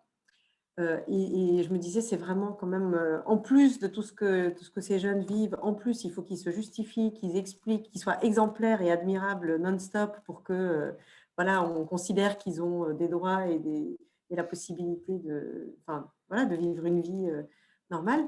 Mais ce que j'ai aussi vu, c'est que, et je pense que c'est quelque chose que Singa essaie de développer, et c'est super. Ce que j'ai aussi vu, c'est que justement, les gens, en rencontrant des jeunes dans cette situation, en essayant de s'en approcher un tout petit peu, en fait, s'aperçoivent du décalage énorme qu'il y a entre les discours médiatiques notamment et des politiques sur, enfin, voilà, qui font très très peur en fait, hein, et beaucoup de gens du coup les endossent, et puis en fait on est submergé par ces discours sur le fait qu'on va être soit débordé, soit voilà, que parmi les migrants il y a des terroristes, ou que voilà, il y a un lien entre migration et délinquance. Enfin, on est quand même constamment soumis à ces discours. Moi, j'ai trouvé, bon, c'est peut-être, je suis peut-être trop optimiste, mais que quand même, quand les gens, alors ils n'étaient peut-être pas d'extrême droite au départ, mais enfin, rencontrent des jeunes vraiment, ou des étrangers en situation compliquée, en fait, se rendre compte quand même que c'est pas du tout les discours médiatiques et politiques de certains sont pas vrais, quoi. Mais par contre, comment faire pour créer ces liens, pour que les gens soient vraiment confrontés directement à des situations et se rendre compte que bah, voilà, beaucoup de jeunes ont les mêmes aspirations que les ados. Je crois que c'est ce que disait d'ailleurs Agathe Nandini dans le documentaire, qu'en fait les ados qui viennent du bout du monde, souvent ils ont les mêmes aspirations que les ados voilà, qui grandissent ici. Bien sûr, certains codes qui sont un peu différents, mais voilà, les mêmes envies, et qu'il y a une forme d'universel qu'on essaie de nous faire oublier, quoi, en fait, très très fort. Donc peut-être que les associations qui font du plaidoyer doivent non seulement cibler les politiques, mais aussi beaucoup, le plus possible, l'opinion publique, et essayer de... voilà. Mais c'est pas facile à faire. Dans ce plaidoyer commun des associations, il y a un petit côté optimiste que je peux rajouter. On a la chance donc de dépendre, enfin d'être lié à, comme je vous le disais, à Singa France. Donc c'est eux à l'origine qui ont établi ces programmes-là, d'abord sur Paris, etc. Donc qui ont plus de recul. Et ils sont en train de voir avec les ministères en fonction, enfin responsables de ça, la mise en place de contrats à impact social. Bon, de nouveau, ce n'est pas eux qui seraient à la manœuvre, ce n'est pas eux qui vont faire ce qu'ils sont censés faire selon la loi. Mais bon, ils ont reconnu un peu l'intérêt de ces associations. Et si tout va bien, ils pourraient nous aider à un peu professionnaliser l'organisation des accueils, peut-être même à un niveau national. Parce que c'est sûr qu'on a des bénévoles qui accueillent, mais il y a aussi des bénévoles qui organisent les accueils. Et ça prend beaucoup de temps. Et donc, ils sont en train de voir si, avec l'aide des ministères, on peut professionnaliser en quelque sorte, prendre des salariés pour organiser au niveau national des plateformes, pour mettre des personnes en contact. Alors que, évidemment, toujours un travail au niveau local de, par exemple, Singa Toulouse, qui pourra mettre en lien des familles qui sont prêtes à accueillir et les personnes qui ont besoin d'être accueillies. Donc, quelque part, c'est une reconnaissance du gouvernement de l'intérêt de ces associations. Ça ne comble pas le vide juridique dont on a parlé depuis le début, mais au moins, ça montre qu'ils comprennent l'intérêt que ça peut avoir, surtout dans le cas de Singa, l'intérêt que ça peut avoir de montrer que les réfugiés, quand on leur donne, les personnes réfugiées, quand on leur donne cette chance-là, elles redeviennent des personnes comme vous et moi, avec des passions, une maison, un projet de vie. On a vu Momine dans son appartement tout à l'heure, et voilà. Et donc, ce n'est pas un terroriste, et donc, ça participe à cette compréhension. Et ça, je pense qu'ils l'ont un tant soit peu compris, et en tout cas, ils nous écoutent, et je ne sais pas ce que ça va donner, ce contrat impact social, mais peut-être qu'on va pouvoir un peu déployer ça de façon un peu plus systématique, un peu comme ils l'ont fait un peu mieux que nous en Allemagne, par exemple, depuis 2015. Bon, vu l'heure avancée quand même, L'heure. c'est un débat très, très riche et des échanges que j'ai personnellement beaucoup appréciés, j'espère que vous aussi. Et merci encore à nos intervenants. C'était riche, humainement riche, je dirais, ces échanges, de pouvoir entendre un petit peu ce qui se fait malgré tout et malgré les situations que l'on connaît par ailleurs. Voilà.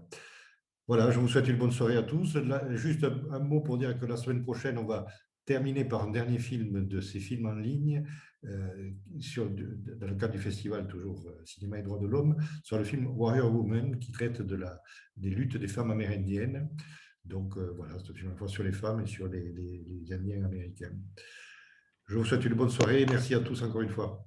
Au revoir. Et rendez-vous dans les salles en 2021, on y croit. Merci. Disons qu'on bien. espère au printemps ou au début de l'été. Merci. Des séances en salle déjà. Mais bon, Ah, d'accord. c'est un espoir. Bonne soirée à tous. Merci beaucoup pour l'échange. Merci à Merci tous. bien. Oui. Bonne soirée à tous. Merci. Merci. Au revoir. Au revoir.